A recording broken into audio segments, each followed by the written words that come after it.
വറഹ്മത്തുള്ളാഹി വബറകാതുഹു.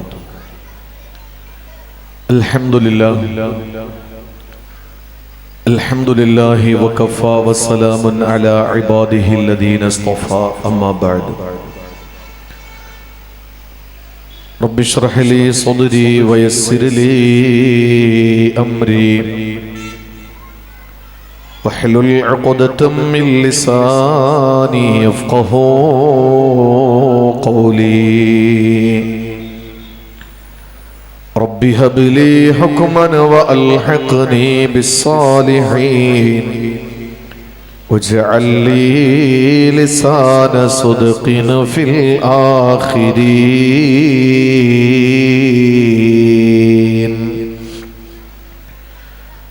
واجعلني من ورثة جنة النعيم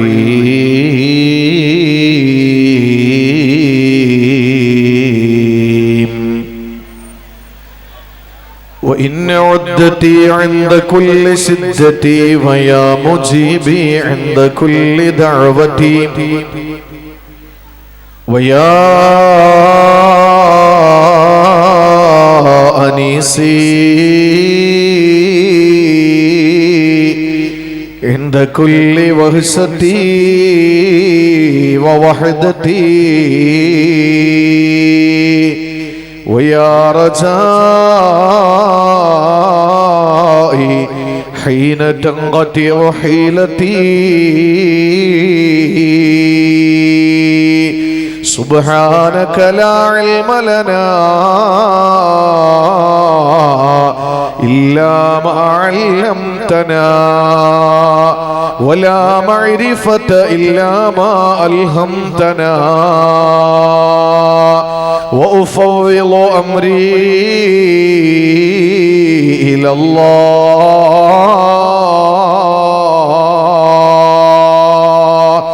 إن الله بصير بالعباد.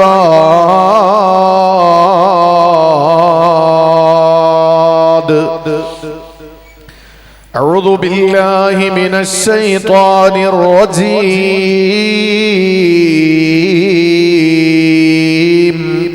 بسم الله الرحمن الرحيم.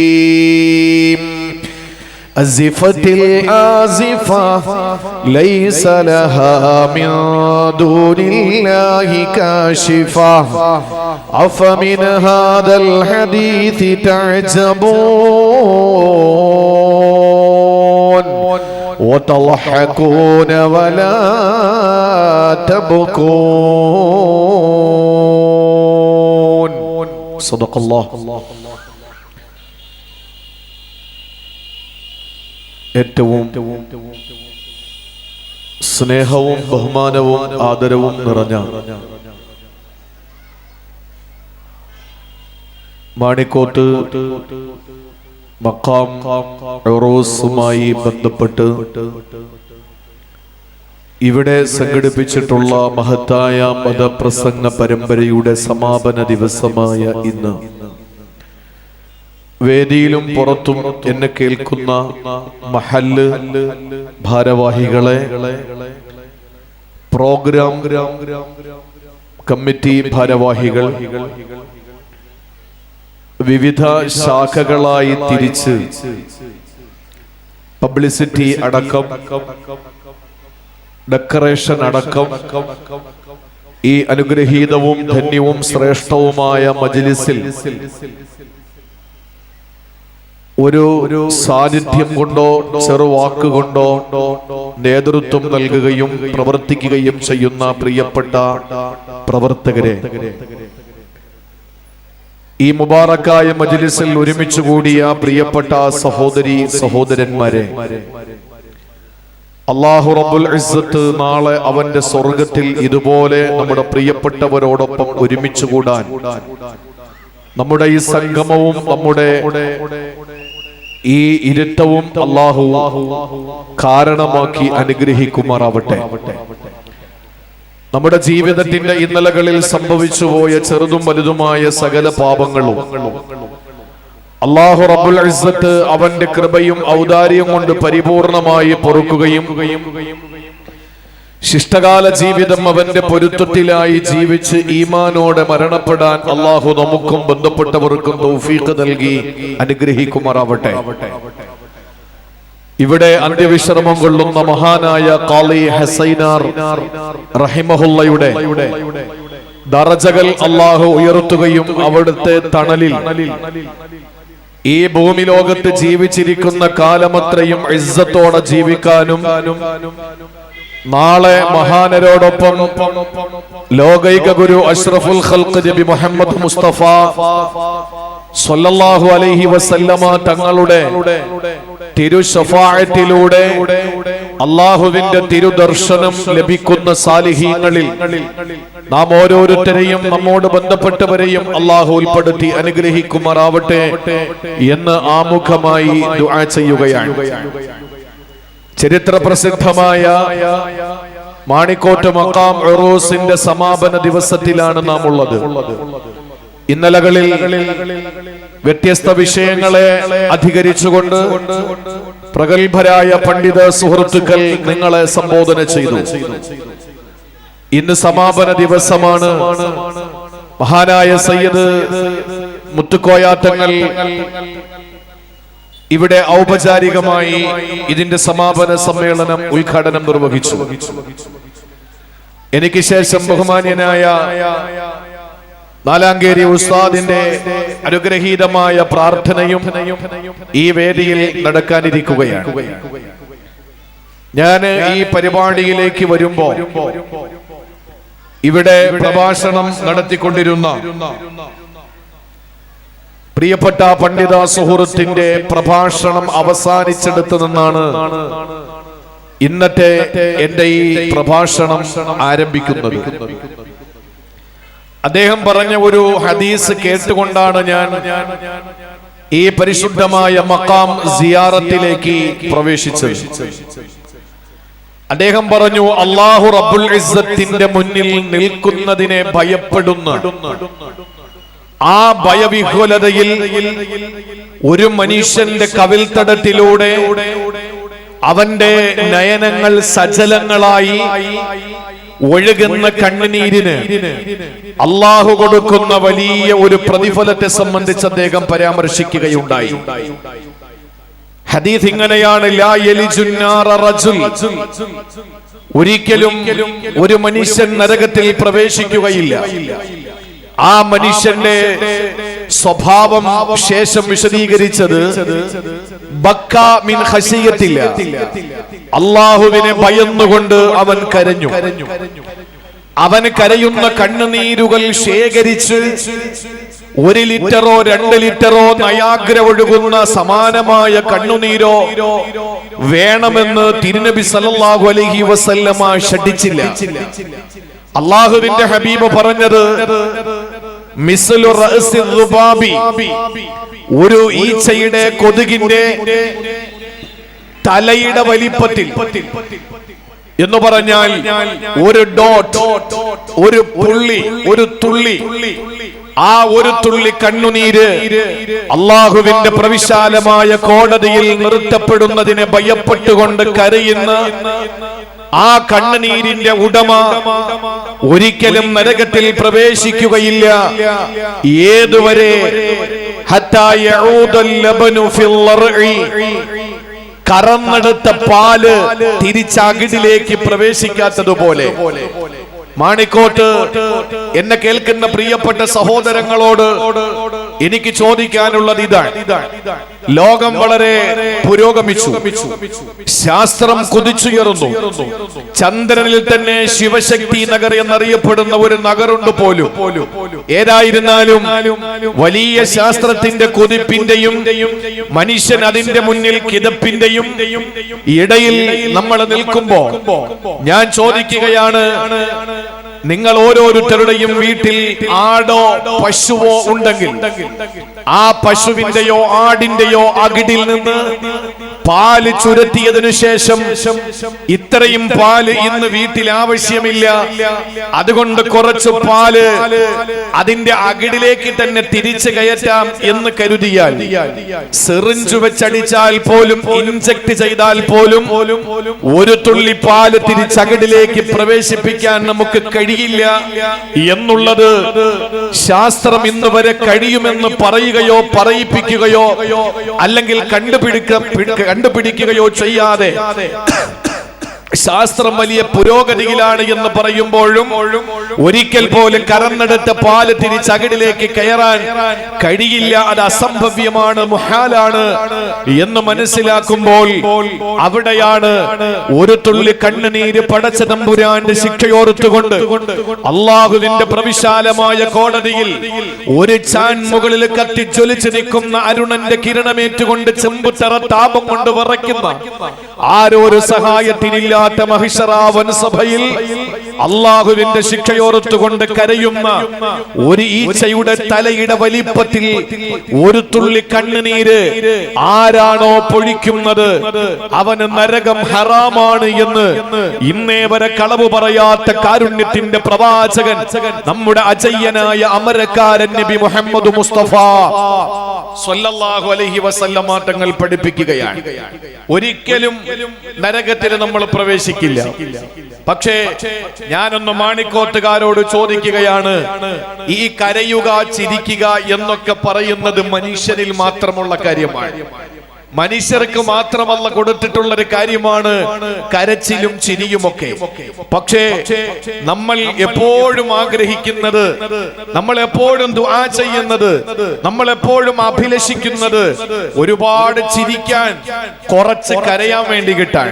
നമ്മൾ ഇഷ്ടപ്പെടുന്നത് വളരെ കുറച്ച് കരയണം, ധാരാളം ചിരിക്കണം. ഒരുപക്ഷെ നമ്മളിൽ പലരും തീരെ കരയാതിരിക്കുന്നതാണ് നല്ലത് എന്ന് ചിന്തിക്കുമ്പോൾ ഇസ്ലാമിന്റെ നിലപാട് നേരെ തിരിച്ചാൻ. കുറച്ച് ചിരിക്കണം, ഒരുപാട് കരയണം, ധാരാളം കരയണം. അത് സമ്പത്ത് നഷ്ടപ്പെട്ടു പോകുന്നതിന്റെ പേരിലല്ല, അത് പാർട്ടിക്ക് പരാജയം സംഭവിക്കുന്നതല്ല, അത് നമ്മുടെ ഏതെങ്കിലുമൊക്കെ ഭൗതികമായ താല്പര്യങ്ങളിൽ, ഏതെങ്കിലും ഭൗതികമായ വിഷയങ്ങളിൽ ഉണ്ടാകുന്ന ഒരു ന്യൂനതയുടെ പേരിലല്ല നമ്മൾ കരയേണ്ടത്. മറിച്ച് അല്ലാഹു റബ്ബുൽ ഇസ്സത്തിനെ ഓർത്തുകൊണ്ടാണ് ഒരു മനുഷ്യൻ കരയേണ്ടത്. ഇതാണ് സമാപന പ്രസംഗം ഞാൻ വരുമ്പോൾ നടത്തിക്കൊണ്ടുനിന്ന പ്രിയപ്പെട്ട പണ്ഡിത സുഹൃത്ത് നിങ്ങളോട് സംസാരിച്ചത്. ഞാൻ അവിടെ നിന്നുകൊണ്ട് തുടങ്ങുക. എന്റെ പ്രിയപ്പെട്ട സഹോദരങ്ങളോട് എന്റെ വിഷയം ആരംഭിക്കുന്നതിന് മുമ്പ് എനിക്കൊരു ചെറിയൊരു റിക്വസ്റ്റ്. അത് കൊള്ളാം, തള്ളാം, എന്തു വേണോ ചെയ്യാം. അത് വേറൊന്നുമല്ല, നമ്മുടെ നാഷണൽ ഹൈവേ അത് പൊതു സ്വത്താണ്, അത് പൊതുമുതലാണ്. അതൊരു ബഹുസ്വര സമൂഹത്തിൽ നമ്മൾ വെറുതെ ഒരു ബ്ലോക്ക് ഉണ്ടാക്കിയിട്ട് മാണിക്കോട്ട ഉറൂസ് ഗംഭീരമായിരുന്നു എന്ന് പറയിപ്പിക്കുന്നത് സുന്നത്തിന് വിരുദ്ധമാണ്. അതുകൊണ്ട് നല്ല സജ്ജരായ ഇതിന്റെ വോളണ്ടിയേഴ്സ് ഉണ്ട്. എനിക്ക് അവരോട് പറയാനുള്ളത്, ആ നിൽക്കുന്ന ജനങ്ങളെ മുഴുവനും ഈ സദസ്സിലോ ഈ പള്ളിക്കകത്തോ ഈ മക്കാം പരിസരത്തോ കയറ്റേണ്ട ബാധ്യത കൂടി നിങ്ങൾ ഏറ്റെടുക്കണം. നിങ്ങൾ ഉറൂസ് എന്ന പേരിലാണ് ഇവിടെ വന്നിട്ടുള്ളത് എങ്കിൽ, ഇവിടെ ഈ പ്രകാശം കാണാനാണെങ്കിൽ ഓക്കെ, അതല്ല ചന്തയിൽ വന്നതാണെങ്കിലും ഓക്കെ. പക്ഷെ നിങ്ങൾ ഈ മക്കാം ഉറൂസിലാണ് നിങ്ങൾ വന്നിട്ടുള്ളതെങ്കിൽ ചന്തയിലും റോഡിന്റെ വശങ്ങളിലും മഹാനായ ഖാദി ഹസൈനാർ ഉപ്പാപ്പ ഇല്ല, അദ്ദേഹം ആ മക്കാമിലും ഇല്ല. ആ മക്കാമിനകത്തും അദ്ദേഹം ഇപ്പൊ ഉണ്ടാവൂല. കാരണം ഈ സദസ് റിയാലുൽ ജന്നയാണ്, സ്വർഗത്തിന്റെ തോപ്പാണ്. അപ്പൊ സ്വർഗത്തിന്റെ തോപ്പ് ഇവിടെ ഉള്ളപ്പോ മൂപ്പർക്ക് അവിടെ കിടന്നാൽ ഉറക്കം വരൂല. അപ്പൊ അദ്ദേഹത്തിന്റെ സാന്നിധ്യവും സാമീപ്യവും ഈ സദസ്സിലാണ്. അതുകൊണ്ട് മാണിക്കോട്ടയുടെ സഹോദരങ്ങൾ ബഹുമാനപ്പെട്ട ഖാദി ഹസൈനാർ ഉപ്പാപ്പയുടെ ആ പൊരുത്തമാണ് ആഗ്രഹിച്ചിട്ടുള്ളതെങ്കിൽ ഈ സദസ്സിൽ വരാം. അല്ലാത്തവർക്ക് ചന്തയിലോ റോഡ് വക്കിലോ നിൽക്കാം. ഇൻഷാ അല്ലാഹ് ഞാൻ എന്റെ വിഷയം ആരംഭിക്കുകയാണ്. എന്റെ പ്രിയമുള്ള സഹോദരങ്ങളെ, സഹോദരിമാരെ, പണ്ടുള്ള ആളുകളൊക്കെ പറയാറുണ്ട്, ഈ ചില മനുഷ്യന്റെ ഹൃദയം പാറ പോലെ ഉറച്ചിരിക്കുന്നു എന്ന്. പാറ പോലെ ഉറച്ചിരിക്കുന്നു എന്ന് ചിലര് പറയാറുണ്ട്. അത് ശരിയാണ്.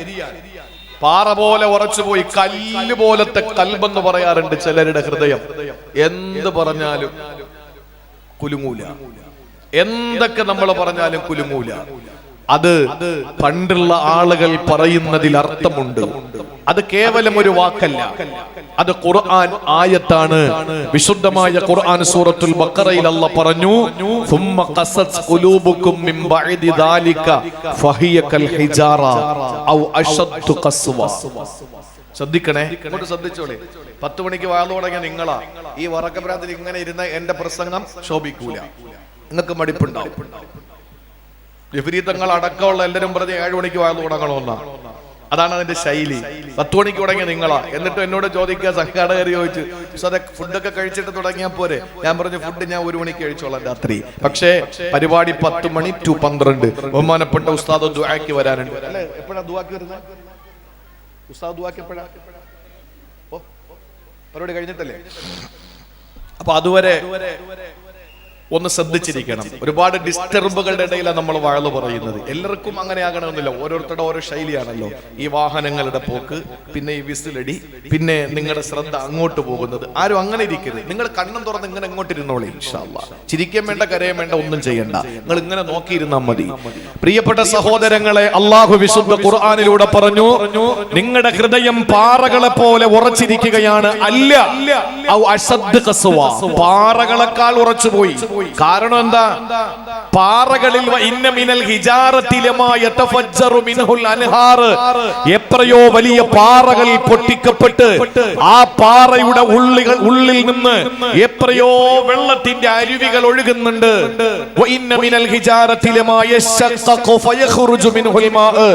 എത്രയോ പാറക്കൂട്ടങ്ങളിൽ നിന്ന് നയാഗ്ര പോലെ വെള്ളം ഒഴുകുന്നുണ്ട്. പക്ഷേ ഒരു മനുഷ്യന്റെ ഹൃദയത്തിന്റെ ചലനം, ആ ഹൃദയം പാറകളെക്കാൾ ഉറച്ചു പോയതിന്റെ പേരിൽ ഒരു തുള്ളി കണ്ണുനീര് അവന്റെ കണ്ണിൽ നിന്ന് വരുന്നില്ല. ഇത് ഖുർആൻ സാക്ഷ്യപ്പെടുത്തിയതാണ്. അപ്പൊ നമ്മുടെ ഖൽബ് എന്ത് വേണം? ഉണരണം, എന്നാലേ കരച്ചില് വരൂ. ഖൽബ് ഉണർന്നാലേ കരയാൻ പറ്റൂ. ഖൽബും കണ്ണും തമ്മിൽ കണക്ഷനാണ്, അതിനൊരു കണക്ട് ഉണ്ട്. അതുകൊണ്ട് നമുക്ക് വിശുദ്ധ ഖുർആൻ പറഞ്ഞ എവിടെയൊക്കെയാണ് കരയേണ്ടത് അതിനെ സംബന്ധിച്ച് നമുക്കൊന്ന് നോക്കാം. വിശുദ്ധ ഖുർആൻ എവിടെയൊക്കെയാണ് കരയാൻ പറഞ്ഞത് എന്ന വിഷയമാണ് എനിക്ക് നിങ്ങളോടൊന്ന് പങ്കുവെക്കാനുള്ളത്. ഓരോന്നും നിങ്ങൾ ഓരോ അക്കമിട്ടെന്റെ പ്രിയപ്പെട്ടവര് മനസ്സിലാക്കണം. അള്ളാഹു തൗഫീക്ക് നൽകി അനുഗ്രഹിക്കുമാറാവട്ടെ. അള്ളാഹു നമ്മുടെ ഈ സദസ്സ് അവൻ ഇഷ്ടപ്പെടുന്ന സദസ്സാക്കി അള്ളാഹു സ്വീകരിക്കുമാറാവട്ടെ. ആ വിഷയം പറയുന്നതിന് മുമ്പ് ഖുർആൻ പരിചയപ്പെടുത്തിയ 2 കണ്ണുനീരുണ്ട്. ഒന്ന് ആത്മാർത്ഥതയുടേത്, ഒന്ന് അഭിനയത്തിൻ്റെത്. നമ്മൾ ഏത് തലത്തിൽ ഉൾപ്പെടണം എന്ന് നിങ്ങൾ ചിന്തിക്കുക. ആത്മാർത്ഥതയുടെ കണ്ണുനീര് വേണോ, അഭിനയത്തിന്റെ കണ്ണുനീര് വേണോ? നമ്മൾ ചിന്തിക്കുക. ഏതാ ആത്മാർത്ഥതയുടെ കണ്ണുനീർ? മഹാനായ ലോകൈക ഗുരു അഷ്റഫുൽ ഖൽഖ് നബി മുഹമ്മദ് മുസ്തഫ സല്ലല്ലാഹു അലൈഹി വസല്ലമ തങ്ങൾ മദീനയിൽ ഈത്തപ്പനയുടെ വിളവെടുപ്പിന്റെ സമയത്ത് കഠിനമായ രൂക്ഷമായ ക്ഷാമം. ആ ക്ഷാമത്തിലാണ് കഠിനമായ ചൂട്, അസഹ്യമായ ചൂട്, സഹിക്കാൻ പറ്റാത്ത ചൂട്. ആ ചൂട് സമയത്താണ് കിലോമീറ്ററുകൾക്കപ്പുറത്ത് തബൂക്ക് എന്ന് പറയുന്ന പ്രദേശത്തേക്ക് അല്ലാഹുവിന്റെ ഹബീബ് യുദ്ധത്തിന് വേണ്ടി സഹാബത്തിനെ ശരിയാക്കുന്നത്, തയ്യാറാക്കുന്നത്. ആ സമയത്ത് പ്രവാചകനെ സഹാബത്തിനെ വിളിക്കുന്ന, സ്വഹാബാ നമുക്ക് തബൂക്കിലേക്ക് പോകണം. സത്യനിഷേധികളോട്, കുഫാറുകളോട് പോരാടാൻ അല്ലാഹുവിന്റെ കൽപ്പന വന്നിരിക്കുകയാണ്. ആ കാലഘട്ടത്തിന്റെ പ്രത്യേകത കഠിനമായ ചൂടാണ്, അസഹ്യമായ ചൂടാണ്, രൂക്ഷമായ ക്ഷാമമാണ്. ആ സമയത്താണ് മദീനയുടെ ഓരോ ഈത്തപ്പനകളും വിളവെടുപ്പിന്റെ സമയം. ആ സമയത്ത് മൈലുകൾക്കപ്പുറത്തുള്ള തബൂക്കിലേക്ക് പോകാൻ വേണ്ടിയിട്ട് പ്രവാചകനെ സഹാബത്തിനെ തയ്യാറാക്കുമ്പോൾ, പ്രിയമുള്ള സഹോദരങ്ങളെ, പ്രവാചകനെ സഹാബത്തിനെ തയ്യാറാക്കി നിർത്തുകയാണ്. പോകാം സഹാബാ, തബൂക്കിലേക്ക് പോയി വിശുദ്ധമായ ഇസ്ലാമിന്റെ വെന്നിക്കൊടി ആകാശ സീമയിൽ പാർപ്പിക്കാൻ വേണ്ടിയിട്ട് പോകാൻ ഒരുങ്ങുമ്പോ അതാ കുറെ സഹാബാക്കള് റസൂലുള്ളാഹിന്റെ മുന്നിലേക്ക് വരികയാണ്. അവരുടെ കയ്യിൽ വാളുകളില്ല, അവരുടെ കയ്യിൽ പരിചകളില്ല, അവരുടെ കയ്യിൽ പടയങ്കികളില്ല, അവരുടെ കയ്യിൽ പടക്കോപ്പുകളില്ല. യാതൊരു ആയുധങ്ങളില്ലാതെ, യുദ്ധത്തിന് ആവശ്യമായ സാധന സാമഗ്രികളില്ലാതെ അല്ലാഹുവിന്റെ ഹബീബിന്റെ മുന്നിലേക്ക് അവർ വരികയാ. ആ സമയത്ത് പ്രവാചകൻ അവരോട് പറഞ്ഞു, സഹബാ നിങ്ങൾ പൊയ്ക്കോ, നിങ്ങളുടെ കയ്യിൽ വാളുകളില്ലല്ലോ, നിങ്ങളുടെ കയ്യിൽ പരിചകളില്ലല്ലോ, പടയങ്കികളില്ലല്ലോ, പടക്കോപ്പില്ലല്ലോ, പടക്കുപ്പായമില്ലല്ലോ, നിങ്ങളുടെ കയ്യിൽ യാതൊന്നുമില്ലാത്ത സാഹചര്യത്തിൽ എങ്ങനെയാണ് നിങ്ങൾ യുദ്ധത്തിന് നിങ്ങൾ വരിക? അതുകൊണ്ട് മടങ്ങിപ്പോക്കോ, നിങ്ങൾക്ക് അടുത്ത പ്രാവശ്യം പോകാമെന്ന് പറഞ്ഞ് സാധുക്കളിൽ സാധുക്കളായ സഹാബത്തിനെ മടക്കി വിടുമ്പോൾ, പ്രിയപ്പെട്ടവരെ, വിശുദ്ധമായ ഖുർആൻ സൂറത്ത് തൗബ അവരെ സംബന്ധിച്ച് പ്രതിപാദിക്കുന്നത് കേൾക്കണോ? തവല്ലൗ വഅയുനുഹും തഫീലു മിനദ്ദംഇ ഹസനാ ലാ യജിദൂ മാ യുൻഫിഖൂൻ. വിശുദ്ധ ഖുർആനിലൂടെ അല്ലാഹു തആല പരിചയപ്പെടുത്തുകയാ. പ്രവാചകന് സഹാബത്തിന്റെ മുഖത്ത് നോക്കിയിട്ട് പറഞ്ഞു, സഹാബ നിങ്ങളുടെ കയ്യിൽ യാതൊന്നുമില്ലല്ലോ, രണാങ്കണത്തിലേക്ക് ഇറങ്ങുമ്പോൾ ശത്രുക്കൾ നിങ്ങളുടെ മുന്നിലെത്തുമ്പോ എവിടെ വെച്ചാ നിങ്ങൾ യുദ്ധത്തിനെ പ്രതിരോധിക്കുന്നത്? ശത്രുക്കളെ നിങ്ങൾ എങ്ങനെയാണ് വകവരുത്തുന്നത്? അവരുടെ അമ്പോ, അവരുടെ വില്ലോ, അവരുടെ വാളോ, അവരുടെ പരിചയോ നിങ്ങളുടെ ശരീരത്തിൽ എങ്ങാനും പതിച്ചാ അതിനെ തടയാനുള്ള പടക്കോപ്പും പടയങ്കിയും നിങ്ങളുടെ കയ്യിലില്ലല്ലോ. അതുകൊണ്ട് പോകണം സഹബാ. ആ സമയത്ത് ഖുർആൻ അവരെ പറ്റി പറഞ്ഞത് തവല്ലൗ, അവരവിടെ നിന്ന് തിരിച്ചു നടക്കുകയാ. മസ്ജിദുൻ നബവിയുടെ ചാരത്ത് മദീനത്തുൻ നബവിയിലെ പ്രവാചകന്റെ മുമ്പിൽ നിന്നവര് പിന്തിരിയുകയാ. അവര് എങ്ങനെയാണ് പോയതെന്നറിയോ? വഅയുനുഹും തഫീലു മിനദ്ദംഇ ഹസനാ, പോകാൻ കഴിയാത്തതിന്റെ പേരില്, സങ്കടം സഹിക്കാൻ കഴിയാതെ കരഞ്ഞുകൊണ്ടാ അവര് മടങ്ങി പോകുന്നത്. അല്ലാഹുവേ, നിന്റെ പരിശുദ്ധ ദീനിന് വേണ്ടി പോരാടാ, നിന്റെ പരിശുദ്ധമായ ദീനിന്റെ സംസ്ഥാപനത്തിന് വേണ്ടി പോരാടാ. ഞങ്ങൾക്ക് ഭാഗ്യമില്ലല്ലോ തമ്പുരാനെ, കയ്യിൽ വാളും പരിചയമില്ലാത്തതിന്റെ പേരിൽ പ്രവാചകനെ മടക്കി വിട്ടല്ലോ. ആ ഒരു സങ്കടത്തോടെ, വേദനയോടെ, സംഭീതരായി, പരിഭ്രമചിത്തരായി, വിഷാദ വിഷണ്ണരായി, വ്യാകുല വിഹുലരായി ആ സഹാബാക്കൾ മടങ്ങി പോകുന്നത് കരഞ്ഞുകൊണ്ടാ. ആ കണ്ണുനീര് ആത്മാർത്ഥതയുടെ കണ്ണുനീരാ. ആ കണ്ണുനീര് യഥാർത്ഥത്തിൽ അല്ലാഹുവിന്റെ പരിശുദ്ധമായ യുദ്ധത്തിന് പോകാൻ കഴിയാത്തതിന്റെ പേരിലുള്ള ആത്മാർത്ഥതയുള്ള കണ്ണുനീരാ. പക്ഷേ അവർക്ക് അല്ലാഹു കൊടുത്ത പ്രതിഫലം എന്തെന്നറിയോ? കിലോമീറ്ററുകൾക്കപ്പുറത്ത്, മൈലുകൾക്കപ്പുറത്ത് പരിശുദ്ധമായ മദീനയിൽ നിന്ന് യുദ്ധത്തിന് പോയ സഹാബത്തും പ്രിയപ്പെട്ട പ്രവാചകരും തബൂക്കിൽ നിന്ന് യുദ്ധം ചെയ്തുകൊണ്ടിരിക്കുമ്പോ സഹാബാക്കളോട് റസൂലുള്ള പറയുന്ന, സഹാബത്തെ, നിങ്ങൾ വാളുകൾ വെച്ച് യുദ്ധം ചെയ്യുമ്പോൾ, പരിചകൾ വെച്ച് നിങ്ങൾ യുദ്ധത്തിൽ തടഞ്ഞു നിർത്തുമ്പോൾ, നിങ്ങളൊരു ചുവട് മുന്നോട്ട് വെക്കുമ്പോ നിങ്ങളോടൊപ്പം ആ പാവപ്പെട്ടവരും ഉണ്ട് സഹാബാ, അവരും നിങ്ങളുടെ കൂട്ടത്തിലുണ്ടേ സഹാബാ. പ്രവാചകരോട് സഹാബത്ത് ചോദിക്കുന്ന, തബൂക്കിൽ നിന്ന് നബിയേ, എങ്ങനെയാണ് നമ്മൾ തബൂക്കിലാണ്, വഹുംബിൽ മദീന, അവരും മദീനയിലല്ലേ, പിന്നെങ്ങനാണ് നമ്മളോടൊപ്പം ഉണ്ടാവുക? അല്ലാഹുവിന്റെ റസൂല സഹാബത്തിനോട് പറഞ്ഞു, സഹാബാ, അവർക്ക് കാരണം, വ്യക്തമായ കാരണമുള്ളത് കൊണ്ടാണ് യുദ്ധത്തിന് വരാത്തത്. പക്ഷെ അവരുടെ മനസ്സ് നമ്മോടൊപ്പമാണ്. അവര് തിരിച്ചു പോകുമ്പോൾ കരഞ്ഞത് നിങ്ങൾ കണ്ടോ? ആ കണ്ണുനീര് ആത്മാർത്ഥതയുടെ കണ്ണുനീരാ, ആത്മാർത്ഥമായി കരഞ്ഞ കണ്ണുനീരാ. അതുകൊണ്ട് സഹാബത്തെ, നിങ്ങൾക്ക് കിട്ടുന്ന പ്രതിഫലം ഒട്ടും കുറയാതെ എന്റെ സഹാബത്തിനല്ല കൊടുക്കുന്നതാ. നിങ്ങൾക്ക് കിട്ടുന്ന പ്രതിഫലം ഒട്ടും കുറയാതെ അല്ലാഹു അവർക്കും കൊടുക്കുന്നതാ സഹാബാ. പ്രിയപ്പെട്ടവരെ, ഇത് വിശുദ്ധ ഖുർആൻ സൂറത്തു തൗബയിലൂടെ ആത്മാർത്ഥതയുള്ള കണ്ണുനീരിനെ പരിചയപ്പെടുത്തുന്നതാണ്. ആത്മാർത്ഥമായിട്ട് കരയാൻ കഴിയണം. ഇവിടെ ഒരു വിഭാഗ സഹാബത്തിന് സാമ്പത്തിക ശേഷി ഇല്ലാത്തതിന്റെ പേരിൽ, അവർക്ക് യുദ്ധത്തിന് പോകാൻ കഴിയാത്തതിന്റെ പേരിൽ, ആ യുദ്ധം ചെയ്യുന്ന സഹാബത്തിന് കിട്ടുന്ന പ്രതിഫലം ഒട്ടും കുറയാതെ അല്ലാഹു അതേ തോതിൽ ഈ വീട്ടിനകത്തിരുന്ന സഹാബത്തിനും കൊടുത്തു. എന്താ കാരണം? ഇവരുടെ കണ്ണുനീര് ആത്മാർത്ഥതയുള്ളതായിരുന്നു. ആത്മാർത്ഥതയുള്ളതായിരുന്നു ഇവരുടെ കണ്ണുനീർ. നമ്മുടെ കണ്ണുനീർ ആത്മാർത്ഥമാണെങ്കിൽ ദാ വരാൻ പോവാ വിശുദ്ധമായ റമളാൻ. റമളാൻ കഴിഞ്ഞാൽ ഒരു മാസം കഴിഞ്ഞാൽ ഹജ്ജിന്റെ മാസമായി.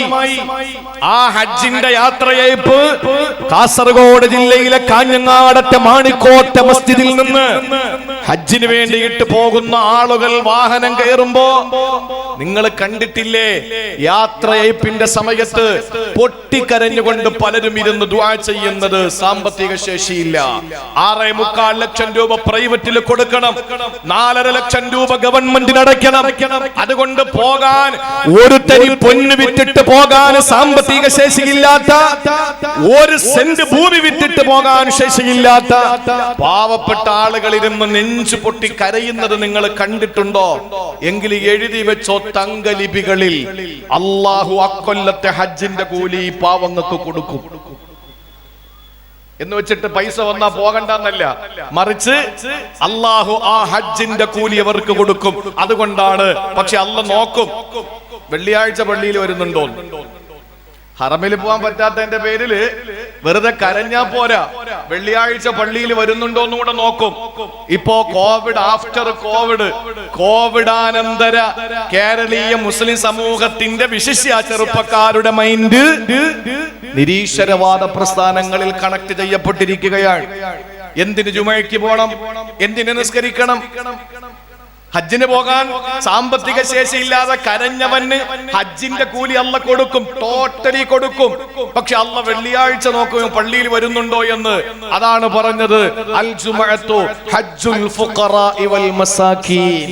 ആദരവായ പ്രവാചകൻ നബി മുഹമ്മദ് മുസ്തഫ സാദിഖരുടെ ഹജ്ജാണ് ഈ ജുമുഅ എന്ന് പറയുന്നത്. ഇവിടെ പള്ളി നിർമ്മാണം നടക്കുന്നെന്നിരിക്കട്ടെ, ഈ കാഞ്ഞങ്ങാട് മാണിക്കോട്ടെ ഒരാൾ എഴുന്നേറ്റ് പറഞ്ഞു 10 ലക്ഷം, ഒരാൾ എണീറ്റ് പറഞ്ഞു 25 ലക്ഷം ഉണ്ടല്ലോ കൊടുക്കാൻ, ഒരാൾ പറഞ്ഞു 2 ലക്ഷം. 1 രൂപ കയ്യിലെടുക്കാനില്ലാത്ത പട്ടിണി പാവപ്പെട്ടവൻ ഈ സദസ്സിൽ ഇരുന്നിട്ടും നെഞ്ചു വിങ്ങുന്നുണ്ടാവും. അല്ലാ, എനിക്കും എന്റെ മാണിക്കോട്ടെ പള്ളിക്ക് കൊടുക്കണം, പക്ഷേ ഞാൻ എങ്ങനെ കൊടുക്കും, എനിക്ക് സാമ്പത്തിക ശേഷി ഇല്ലല്ലോ. വേണ്ട, നിന്റെ മനസ്സിൽ വേദന ഉണ്ടാകിട്ട് ഒരു തുള്ളി കണ്ണുനീരും നിന്റെ കവിൽ തടത്തിലൂടെ ഒഴുകിയാൽ കോടികൾ പള്ളിക്ക് വേണ്ടി കൊടുത്തതിന്റെ പ്രതിഫലം അല്ലാഹു നിനക്ക് തരും. അതാണ് ആത്മാർത്ഥതയുള്ള കണ്ണുനീരാകണം നമ്മൾ. ഒരാളെ കാണുമ്പോ ഉഡായിപ്പിന്റെ കണ്ണുനീരാവരുത്, അത് രണ്ടാമത് പറയാൻ പോവാൻ. ആത്മാർത്ഥതയുടെ കണ്ണുനീരാകണം നമ്മുടെ കണ്ണുനീർ. ഇനി ഖുർആൻ പറഞ്ഞ രണ്ടാമത്തെ കണ്ണുനീർ ഏതെന്നറിയോ? അത് അഭിനയത്തിന്റെ കണ്ണുനീരാണ്. നിങ്ങളെ കാണുമ്പോ ഞാൻ അങ്ങ് പൊട്ടിക്കരയാൻ. അഭിനയിക്കുകയാണെങ്കിൽ അല്ലാഹു പാഠം പഠിപ്പിക്കും. എങ്ങനെയാണ്? വാപ്പയുടെ മുന്നിൽ വന്നിട്ട് മക്കള് പറഞ്ഞു, 10 പേരാണ് വന്നത്, തടിമാടന്മാരാണ്, ആചാന ബാഹുക്കളാണ്, നല്ല ആകാര സൗഷ്ഠവമുള്ള, നല്ല തണ്ടിയും തടിയുമുള്ള, സാമർഥ്യമുള്ള 10 മക്കള് വന്നിട്ട് വാപ്പയോട് പറയുന്നു, വാപ്പാ, നമ്മുടെ കുഞ്ഞനുജനെ ഞങ്ങളെ കളിപ്പിച്ചോട്ടെ, ഞങ്ങൾക്ക് വിട്ടുതരുവോ? വാപ്പ പറഞ്ഞു, പൊന്നുമക്കളെ, എന്റെ പൊന്നുമോനില്ലാതെ ഒരു നിമിഷം എനിക്ക് ഇരിക്കാൻ പറ്റില്ല. നിങ്ങൾ വലിയ മക്കളായി, പക്ഷേ എന്റെ പൊന്നുമോനില്ലാതെ എനിക്ക് പറ്റൂല. ആ പൊന്നുമോനെ നിങ്ങൾ കളിക്കാനെന്നും പറഞ്ഞു കൊണ്ടുപോയി. ആ പൊന്നുമോനെങ്ങാന് കാട്ടിലകപ്പെട്ടു പോയ ചെന്നായ പിടിച്ചാലോ, അതുകൊണ്ട് എനിക്ക് താല്പര്യമില്ലെന്ന് പറഞ്ഞപ്പോൾ ആ 10 മക്കളും വാപ്പയോട് പറയുന്നു, വാപ്പാ, ഞങ്ങൾ ഇത്രയും ആത്മാർത്ഥതയുള്ള മക്കളല്ലേ, ഞങ്ങളുടെ കുഞ്ഞനുജനെ ഞങ്ങൾ ചെന്നായക്ക് വിട്ടുകൊടുക്കുമോ? ഇല്ലല്ലോ. അതുകൊണ്ട് വാപ്പാ, ഞങ്ങളെ കൂടെ ഒന്ന് വിടുവോ, പൊന്നുമോനെ വിടുവോ? ആ സമയത്ത് പ്രിയപ്പെട്ട വാപ്പാ തന്റെ പൊന്നുമോനെ അതാ 10 മക്കളുടെ കയ്യിൽ ഏൽപ്പിക്കുകയാണ്. ആ മക്കള് നേരെ പൊന്നുമോനെയും കൊണ്ട് കുഞ്ഞനുജനെയും കൊണ്ട് കാട്ടിലേക്ക് പോവുകയാ. കാട്ടിൽ ചെന്നിട്ട് പ്രിയപ്പെട്ട സഹോദരങ്ങളെ, ആ കാട്ടിലേക്ക് കൊണ്ടുപോയി ആ പൊന്നുമോനെ കുഞ്ഞനുജനെ എന്താ ചെയ്തതെന്നറിയോ? അവന്റെ കുപ്പായം അഴിച്ചെടുക്കുകയാണ്. ആ കുപ്പായം കുപ്പായം അഴിച്ചെടുത്തിട്ട് അവന് നേരെ കിണറിലേക്ക് അങ്ങ് തള്ളിയിട്ടു. എന്താണ് കാരണമെന്നറിയോ? ഞങ്ങളുടെ വാപ്പാക്ക് സ്നേഹം ഞങ്ങളോടല്ല, ഞങ്ങളുടെ വാപ്പാക്ക് സ്നേഹം ഈ കാണുന്ന പൊന്നുമോനാണ്, കുഞ്ഞുമോനോടാ, ഞങ്ങളുടെ കുഞ്ഞനുജനോടാണ് വാപ്പാക്ക് സ്നേഹമുള്ളത്. അതുകൊണ്ട് വാപ്പ ഇനി ഞങ്ങളെ സ്നേഹിക്കണമെങ്കിൽ ഈ കുഞ്ഞനുജൻ ഇല്ലാതാകണം. അതുകൊണ്ടാണ് പ്രിയപ്പെട്ടവരെ വാപ്പയുടെ മുന്നിൽ നിന്ന് കുഞ്ഞനുജനെ പിടിച്ചുകൊണ്ട് വന്ന് പൊട്ടക്കിണറ്റിലേക്ക് വലിച്ചെറിയുന്നത്. എന്നിട്ട് അവര് എന്താ ചെയ്തതെന്നറിയോ? ഒരു ചെന്നായയെ പിടിച്ചു. എന്നിട്ട് കുഞ്ഞനുജനെ കിണറ്റിലേക്ക് വലിച്ചെറിയുമ്പോൾ ഊരിമാറ്റിയ കമീസില് ആ ആടിനെ പിടിച്ചിട്ട് ആടിനെ അറുത്തിട്ട് അതിന്റെ രക്തം അതാ കുഞ്ഞുടുപ്പിലേക്ക് തേച്ച് പിടിപ്പിക്കുകയാ.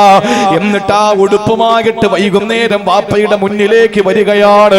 വിശുദ്ധ ഖുർആൻ പറയുകയാണ്, വജാഉ അബാഹും ഇശാഅൻ യബ്കൂ. വൈകുന്നേരം വാപ്പയുടെ മുന്നിലേക്ക് കുഞ്ഞനുജന്റെ കുപ്പായത്തിൽ പുരണ്ട ആടിന്റെ രക്തവുമായിട്ട് ഈ സഹോദരങ്ങൾ വാപ്പയുടെ മുന്നിലേക്ക് വന്നിട്ട് പറയാ, എന്റെ പ്രിയപ്പെട്ട വാപ്പാ, നിങ്ങൾ പറഞ്ഞതുപോലെ തന്നെ സംഭവിച്ചിരിക്കുകയാ. ഞങ്ങളുടെ കുഞ്ഞനുജൻ ഞങ്ങളുടെ സാധന സാമഗ്രികളുടെ അടുക്കലാക്കിയിട്ട് ഞങ്ങൾ പെട്ടെന്ന് അങ്ങോട്ട് മാറിയതാണ്. ആ സമയത്തൊരു വലിയ ചെന്നായ വന്നു വാപ്പാ, നമ്മുടെ കുഞ്ഞനുജനെ കടിച്ചു കീറി കൊന്നു തിന്നു വാപ്പാ. എന്നിട്ട് 10 സഹോദരങ്ങളും കരയുകയാ. ഇതേതാണ് വാപ്പ എന്നറിയോ? മഹാനായ സയ്യിദുനാ യാഖൂബ് അലൈഹിസ്സലാം. ഈ കുഞ്ഞനുജനാരാ? മഹാനായ സയ്യിദുനാ യൂസുഫ് നബി അലൈഹിസ്സലാം. 10 സഹോദരങ്ങളും വാപ്പയുടെ മുന്നിൽ വൈകുന്നേരം വന്ന് കരഞ്ഞ കരച്ചിലുണ്ടല്ലോ, അത് അഭിനയത്തിന്റെ കരച്ചിലാ. അഭിനയത്തിന്റെ കരച്ചിലിന് അല്ലാഹു കൊടുത്ത തിക്തഫലം എന്താണെന്നറിയോ? പ്രിയപ്പെട്ട സഹോദരങ്ങളെ, വർഷങ്ങൾക്ക് ശേഷം ഈജിപ്തിന്റെ അധികാരത്തിന്റെ ഇന്ദ്രപ്രസ്ഥത്തിന്റെ കസേരയിൽ ഇരിക്കുന്ന യൂസുഫ് നബി അലൈഹിസ്സലാം എന്ന് പറയുന്ന അധികാരിയായ പൊട്ടക്കിണറ്റിൽ നിന്ന് കാഫില കൂട്ടങ്ങളുടെ തൊട്ടിയിൽ അകപ്പെട്ട് അടിമച്ചന്തയിലെ വിൽപ്പന ചരക്കായി മാറി. അവിടന്ന് കൊട്ടാരത്തിലെ ദത്തുപുത്രനായി മാറി. അവിടന്ന് സലീഹ എന്ന പെണ്ണ് തന്റെ ശരീരത്തിന്റെ ദാഹം തീർക്കാൻ വേണ്ടി കടന്നു പിടിച്ചു. കേസ് പെണ്ണിന്റെ ഭാഗത്താണല്ലോ. യൂസുഫ് നബി അലൈഹിസ്സലാം അകാരണമായി തടങ്കൽ പാളയത്തിൽ അകപ്പെടുകയാ. പീഡന പർവ്വങ്ങളേറ്റു വാങ്ങിയിട്ട് അവസാനം നിരപരാധിയാണെന്ന കുറ്റത്തിൽ നിന്ന് വിമോചിച്ച് യൂസുഫ് നബി അലൈഹിസ്സലാം വിമോചിതനായി അധികാരം ഏറ്റെടുക്കുമ്പോ തന്റെ പ്രിയപ്പെട്ട യൂസുഫ് എന്ന സഹോദരന്റെ മുമ്പിൽ കൊണ്ട് കിണറിൽ പൊട്ടക്കിണറ്റിൽ വലിച്ചെറിഞ്ഞ 10 സഹോദരങ്ങളും അതാ കരഞ്ഞു നിലവിളിച്ചിട്ട് വരികയാണ്, ഞങ്ങളുടെ കുഞ്ഞനുജാ സഹായിക്കണേ, അല്ലാഹുവോട് ദുആ ചെയ്യണേ, ഞങ്ങളുടെ പാപങ്ങൾ പൊറുക്കാ. പ്രിയപ്പെട്ട സഹോദരങ്ങളെ, വാപ്പയുടെ മുമ്പിൽ വന്ന് കരഞ്ഞ കണ്ണുനീര് സൂറത്ത് യൂസുഫിൽ പറഞ്ഞ കണ്ണുനീര് ആത്മാർത്ഥതയുടേതല്ല, അത് അഭിനയത്തിന്റെ കരച്ചിലാണ്. വിശുദ്ധമായ ഖുർആൻ, അള്ളാഹുവിന്റെ വിശുദ്ധ ഖുർആൻ പരിചയപ്പെടുത്തിയ 2 കരച്ചില്. ഒന്ന് ആത്മാർത്ഥതയുടെ കരച്ചില്. ഒന്ന് ശ്രദ്ധിക്കണം. ആത്മാർത്ഥതയുടെ കരച്ചില്, ആ കരച്ചില് ആത്മാർത്ഥമാണെങ്കിൽ ചെയ്യാൻ കഴിഞ്ഞില്ലെങ്കിൽ പോലും, കാരണങ്ങളുണ്ടെങ്കിൽ പോലും അള്ളാഹു അതിന്റെ കൂലി കൊടുക്കും. നേരത്തെ ഞാൻ പറഞ്ഞു, അഭിനയിക്കുന്ന കരച്ചിലിനോ ഈ അഭിനയത്തിന്റെ കരച്ചിലും നല്ല ലക്ഷ്യത്തിലാണെങ്കിലും, അഭിനയത്തിന്റെ കരച്ചില് നല്ല ലക്ഷ്യത്തിനാണെങ്കിൽ പോലും ഈ 10 സഹോദരങ്ങളും എന്താ ചെയ്തത്? യൂസുഫ് നബി അലൈഹിസ്സലാമിനെ കൊല്ലാൻ വേണ്ടി പൊട്ടക്കിണറ്റിൽ വലിച്ചെറിയാനുള്ള കാരണം എന്താ കാരണം? സ്വത്ത് യൂസുഫിന് കൊടുക്കുമെന്ന് പേടിച്ചിട്ടല്ല, സ്വത്ത് യൂസുഫ് നബിക്ക് കൊടുക്കുമെന്ന് പേടിച്ചിട്ടല്ല.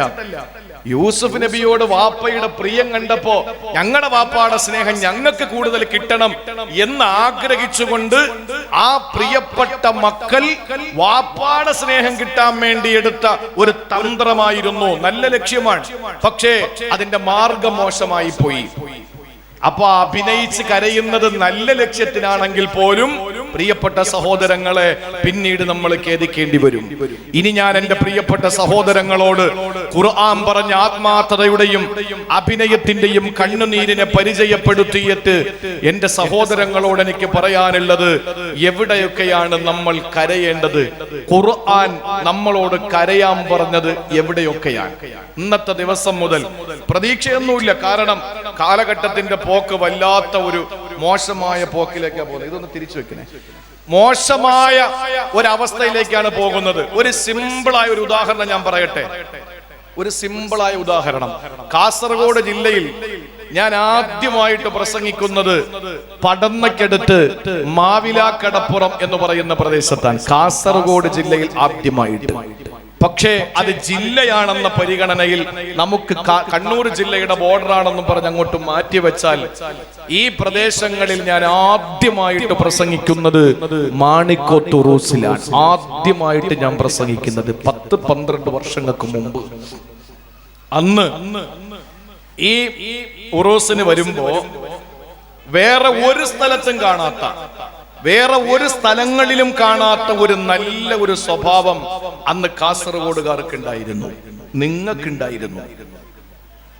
അള്ളാഹു നമുക്കത് തിരിച്ചു തരട്ടെ. എനിക്കറിയാം, ഒരു ടെസ്റ്റ് നടത്തിയതാ ഞാൻ.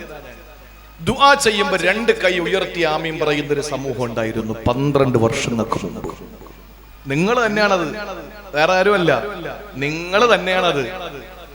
അതിൽ നിന്ന് കേരളത്തിൽ ഏറ്റവും കൂടുതൽ വഅള് നടക്കുന്ന ജില്ല കാസർഗോഡ് ജില്ല. കേരളത്തിൽ ഏറ്റവും കൂടുതൽ മഖാമുകളുള്ള ജില്ല കാസർഗോഡ് ജില്ല. കേരളത്തിൽ 99.4% പർദ്ദയിടുന്ന, ദീനീ ബോധമുള്ള, മതചിഹ്നം ഉയർത്തി കാണിക്കുന്ന പ്രിയപ്പെട്ട നാരിമാരുള്ള ജില്ല കാസർഗോഡ് ജില്ല. 50% വരുന്ന ചെറുപ്പക്കാരും സുന്നത്തായ ദാടിയും തൊപ്പിയും വെക്കുന്ന ജില്ല കാസർഗോഡ് ജില്ല. ഈ കാസർഗോഡ് ജില്ലയിൽ വഅളിന് യാതൊരു പഞ്ഞവുമില്ല. പക്ഷേ ആ നല്ല സ്വഭാവത്തിൽ നിന്ന് താഴേക്ക് വരാൻ 12 വർഷം എടുത്തൊരു വ്യാഴവട്ടക്കാലം.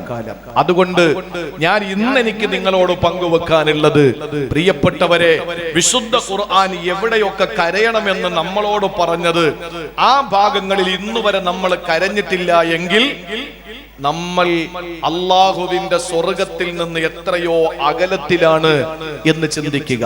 മറിച്ച് ഈ പറയപ്പെടാൻ പോകുന്ന ഭാഗങ്ങളിൽ കരയാനുള്ള ഭാഗ്യം അള്ളാഹ് നമുക്ക് തന്നിട്ടുണ്ടെങ്കിൽ കറന്നെടുത്ത പാല് തിരിച്ച് അകിടിലേക്ക് കയറാത്തതുപോലെ നമ്മൾ നരകത്തിൽ പോകൂല. അള്ളാഹു ആ വിഭാഗത്തിൽ നമ്മളെ ഉൾപ്പെടുത്തട്ടെ. ഒന്നാമതായി ഖുർആൻ പറഞ്ഞത് എവിടെയെന്നറിയോ? വിഷയത്തിന്റെ കാതലായ ഭാഗത്തേക്ക് വരികയാണ്. അള്ളാഹുവിന്റെ വിശുദ്ധ ഖുർആൻ പരിചയപ്പെടുത്തുകയാണ്. നാം കരകേണ്ടത് എവിടെയാണ്? ഒന്നാമതായിട്ട് കരകേണ്ട സ്ഥലം അല്ലാഹുവിന്റെ ഖുർആൻ തന്നെ പഠിപ്പിക്കുകയാണ്. സഹോദരങ്ങളെ, ഖുർആൻ സൂറത്തുൽ ഇസ്രാ എടുത്തൊന്ന് നോക്കിയാൽ കാണാം 109ാമത്തെ സൂക്തത്തിൽ അല്ലാഹു പറയുകയാണ്, വയഖിറൂന ലിൽ അദ്കാനി യബ്കൂൻ വയസീദുഹും ഖുശൂആ. ഇസ്രായിലൂടെ അല്ലാഹു തആല പരിചയപ്പെടുത്തുകയാ, വയഖിറൂന ലിൽ അദ്കാനി യബ്കൂൻ. കരഞ്ഞുകൊണ്ട് സുജൂദിലേക്ക് വീഴുന്നവരാ. ഒരു വിഭാഗം ആളുകൾ കരഞ്ഞുകൊണ്ട് സുജൂദിലേക്ക് വീഴുന്നവരാ. വയസീദുഹും ഖുശൂആ. അങ്ങനെ സുജൂദിൽ കിടന്ന് കരയുമ്പോ, സുജൂദിൽ കിടന്ന് വിങ്ങുമ്പോ, സുജൂദിൽ കിടന്നവരുടെ ഹൃദയം പിടപെടയ്ക്കുമ്പോ അവർക്ക് അല്ലാഹു ഖുശൂഇനെ വർദ്ധിപ്പിച്ചു കൊടുക്കുന്നതാ. ഓ കാസർഗോഡ് ജില്ലക്കാരാ, എന്റെ പ്രിയപ്പെട്ട കാഞ്ഞങ്ങാട്ടെയും അതുപോലെ തന്നെ മാണിക്കോട്ടയും പരിസര പ്രദേശങ്ങളിലുമുള്ള പ്രിയപ്പെട്ടവര്, അള്ളാഹുവിലേക്ക് കൂടുതൽ അടുപ്പം എവിടെയാണെന്നറിയോ? ഖാലി ഹസൈനാർ പാപ്പയുടെ മഖാം സിയാറത്ത് ചെയ്യുമ്പോഴല്ല, അവിടത്തെ ഉറൂസിൽ നമ്മൾ പങ്കാളികളാകുമ്പോഴല്ല, രാവിലെ മുതൽ വൈകുന്നേരം വരെ നോമ്പ് പിടിച്ചിട്ട് നിരാഹാരം കിടന്ന് തൊണ്ട പൊട്ടിക്കീര് ചുണ്ട് വരണ്ടുണങ്ങിയിട്ട് ഹലാലായ ഭക്ഷണം വീട്ടിലിരിക്കുമ്പോൾ എനിക്ക് വേണ്ട, എന്റെ പടച്ചവൻ പറഞ്ഞ സമയം എത്തിയിട്ടില്ല, സ്വന്തം ഭാര്യ കിടപ്പുമുറിയിൽ ഉണ്ടാകുമ്പോൾ ഇല്ല, എനിക്ക് മഗ്രിബിന്റെ സമയം വരെ അവള് നിഷിദ്ധമാണ് എന്ന് പറഞ്ഞിട്ട് രാവിലെ മുതൽ വൈകുന്നേരം വരെ വ്രതശുദ്ധിയിലൂടെ പടച്ചവനിലേക്ക് അടുക്കുന്ന ചെറുപ്പക്കാരാ, ആ ആ നോമ്പിന്റെ സമയത്തല്ല റബ്ബിനോട് കൂടുതൽ അടുക്കുന്നത്. ഒരു വെള്ളമുണ്ടെടുത്ത് ഒരു വെള്ളമുണ്ട് പുറച്ചുകൊണ്ട് പരിശുദ്ധമായ കഅബാലയം എന്ന കറുത്ത സുന്ദരിയായ കരിങ്കൽ ഭിത്തി കൊണ്ട് നിർമ്മിക്കപ്പെട്ട അല്ലാഹുവിന്റെ പരിശുദ്ധമായ ഗേഹമുണ്ടല്ലോ, ലബ്ബൈക്കിന്റെ മന്ത്രോച്ചാരണത്തോടുകൂടി കഅബാലയത്തിന്റെ മുമ്പിലെത്തിയിട്ട് തവാഫ് ചെയ്യുമ്പോഴല്ല, മസ്അയിലൂടെ സഅയ് ചെയ്യുമ്പോഴല്ല, പരിശുദ്ധമായ ഖുബ്ബത്തുൽ ഖളറാഇന്റെ ചുവട്ടില് ഹുജറത്ത് ശരീഫയില് നമ്മുടെ നായകന്, ലോകത്തിന്റെ നേതാവ്, നമ്മുടെ ഖൽബിന്റെ രാജാവ്, നമ്മുടെ ഹൃദയത്തിന്റെ തുടിപ്പേ, നമ്മുടെ വികാരമേ വിചാരമേ, ലോകത്തിന്റെ നായക, മദീനയുടെ മാണിക്യമേ, മക്കയുടെ മരതകമേ, എന്റെയും നിങ്ങളുടെയും ജീവന്റെ ജീവനായ കണ്ണിലെ കൃഷ്ണമണിയായ ഹൃദയത്തിന്റെ മിടിപ്പായ മുഖ്ബിറേ സാദിഖേ സാദിഖൽ മസ്ദൂഖ് റൂഹി ഫിദാ അഹ്മദ് മുജ്തബാ നബി മുഹമ്മദ് മുസ്തഫ സല്ലല്ലാഹു അലൈഹി വസല്ലമ തങ്ങളുടെ മുന്നിൽ എത്തി നിൽക്കുമ്പോഴല്ല പടച്ചവനോട് ഏറ്റവും കൂടുതൽ അടുക്കുന്ന സമയം എപ്പോഴും അറിയോ? പ്രിയപ്പെട്ടവരെ, സമ്പത്തുണ്ടാക്കിയിട്ട് 2.5% പാവപ്പെട്ടവന്റെ അവകാശമായി സക്കാത്ത് കൊടുക്കുന്ന സമയത്തല്ല റബ്ബുമായിട്ട് കൂടുതൽ അടുക്കുന്നത്. ഏത് സമയത്താണ് പടച്ചവനുമായിട്ട് കൂടുതൽ അടുക്കുന്നതെന്ന് അറിയോ?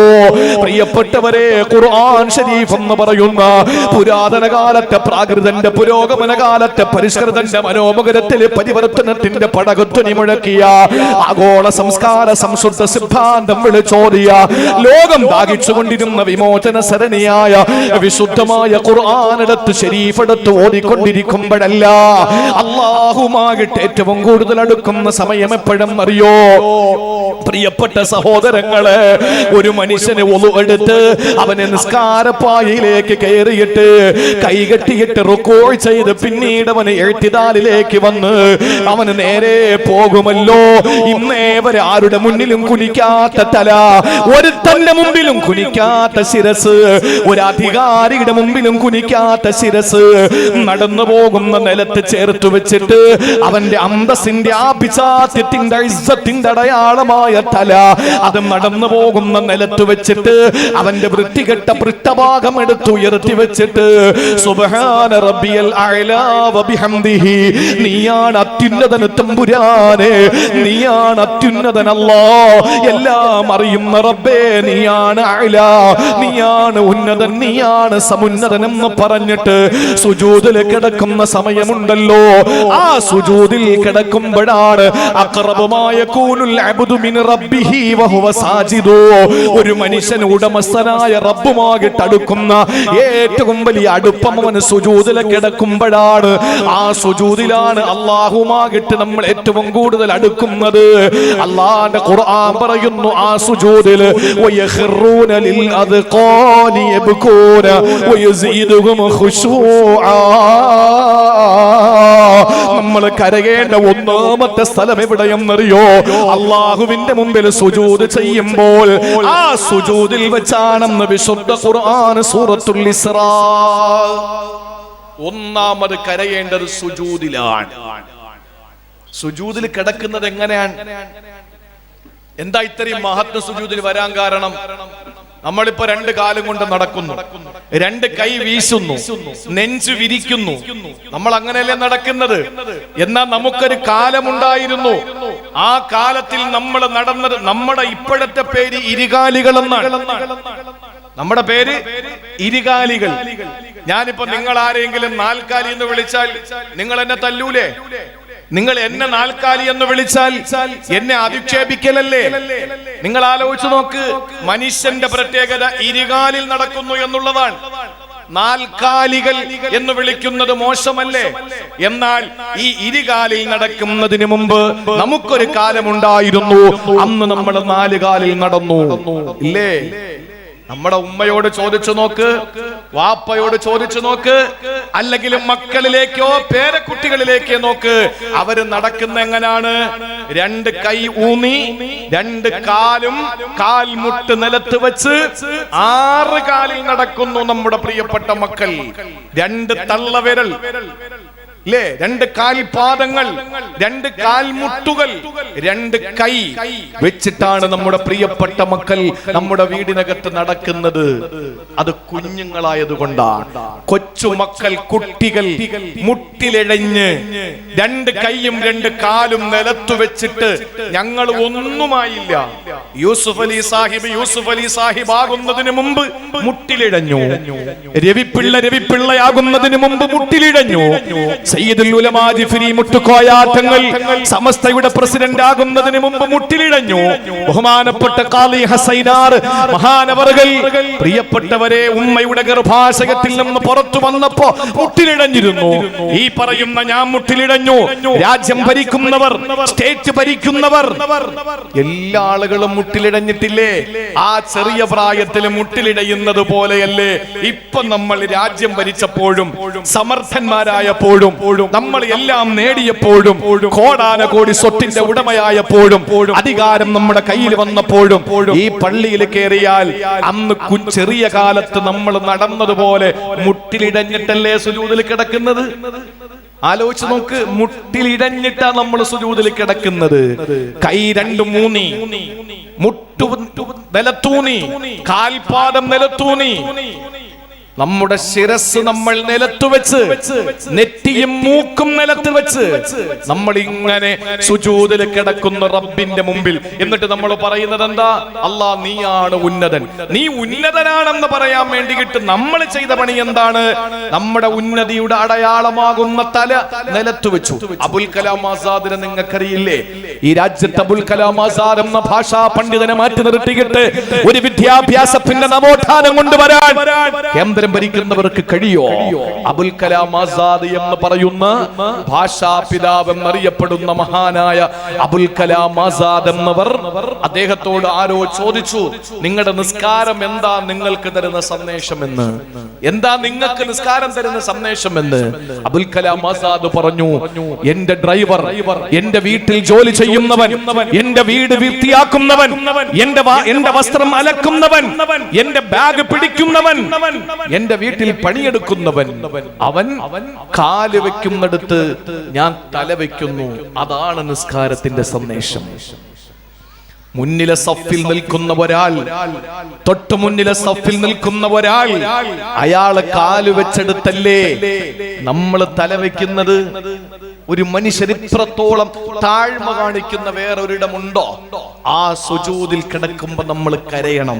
ഷാഫി മദ്ഹബ് അനുസരിച്ച് ഉസ്താദുമാർക്കൊക്കെ അറിയാം, ഷാഫി മദ്ഹബ് അനുസരിച്ച് നമ്മൾ കരഞ്ഞാൽ നിസ്കാരം ബാത്തിലാവും. ശബ്ദം പുറത്തു വരാൻ പാടില്ല. അത് മദ്ഹബുകളുടെ വീക്ഷണമാണ്. ഹനഫി മദ്ഹബ് അനുസരിച്ച് നമ്മൾ നിസ്കരിച്ചുകൊണ്ട് നിൽക്കുമ്പോ പൊട്ടിച്ചിരിച്ചു, എന്തോ ഒരു സംഗതി കണ്ടു, നമ്മൾ പൊട്ടി അങ്ങ് ചിരിച്ചുപോയി. ഇങ്ങോട്ട് ശ്രദ്ധിച്ചോ? നമ്മൾ നിസ്കരിച്ചോണ്ട് നിൽക്കുമ്പോ പൊട്ടി അങ്ങ് ചിരിച്ചുപോയി. മുന്നിൽ എന്തെങ്കിലും കോപ്രായങ്ങൾ കണ്ടിട്ടാണ് നമ്മുടെ നിസ്കാരം. ഷാഫി മദ്ഹബ് അല്ലേ അവിടെ? നമ്മുടെ നിസ്കാരം ബാത്തിലായി, നമ്മുടെ നിസ്കാരം ബാത്തിലായി. പക്ഷേ ഹനഫി മദ്ഹബ് പ്രകാരം നിസ്കാരത്തിൽ പൊട്ടിച്ചിരിച്ചാൽ നിസ്കാരം ബാത്തിലാവുക മാത്രമല്ല, അവന്റെ ഒളുവും മുറിഞ്ഞു എന്നാണ്. ആ ഒന്നെന്ന് ഒതുവെടുക്കണം. നിസ്കാരത്തിലെ പൊട്ടിച്ചിരിക്കൽ അവൻ ഒന്നുകൂടെ ഒതുവെടുക്കേണ്ട കാര്യമാണ്. അപ്പൊ എന്നതുപോലെ മദ്ഹബുകളുടെ വീക്ഷണത്തിൽ എന്തെങ്കിലുമൊക്കെ പോരായ്മകളും കുറവുകളും നമ്മുടെ കരച്ചിലിന്റെ പേരിൽ ഉണ്ടായേക്കാം. പക്ഷേ എന്താണോ നമ്മുടെ മനസ്സ് നീറുന്ന നൂറ് സങ്കീർണമായ പ്രശ്നങ്ങൾ സുജൂദിൽ ദൈവം തമ്പുരാന്റെ സർവേശ്വരന്റെ മുന്നിൽ കിടന്നിട്ട് നമ്മുടെ നെഞ്ച് പൊട്ടിയിട്ട് നമ്മൾ പുറത്തേക്ക് ശബ്ദം വന്നില്ലെങ്കിൽ പോലും ഹൃദയം തേങ്ങണം. അല്ലാഹു ആ നിമിഷം നമ്മുടെ ദുആ സ്വീകരിക്കും. ഞാൻ അത് വിശദീകരിക്കേണ്ട വിഷയം വരുമ്പോൾ ഞാൻ വിശദീകരിക്കാം. അതുകൊണ്ട് ഒന്നാമത് കരയേണ്ടത് പ്രിയപ്പെട്ടവരെ നമ്മൾ സുജൂദിലാണ്. ഇനി രണ്ടാമത്തെ സ്ഥലത്തേക്ക് നിങ്ങൾ വാ. അല്ലാഹുവിന്റെ ഖുർആൻ പറയുകയാണ്, സൂറത്തുൻ നജ്മിലൂടെ അല്ലാഹു പറയുകയാണ് രണ്ടാമത് കരയേണ്ടത് എവിടെയെന്നറിയോ? പ്രിയപ്പെട്ട സഹോദരങ്ങളെ, ഖുർആൻ പറയുകയാണ്, അസിഫത്തിൽ ആസിഫ ലൈസ ലഹാ മിൻ ദൂനി ദൂനില്ലാഹി കാശിഫാ അഫമിൻ ഹാദൽ ഹദീസ് തഅജബൂൻ വതൽഹഖൂന വലാ തബ്കൂൻ.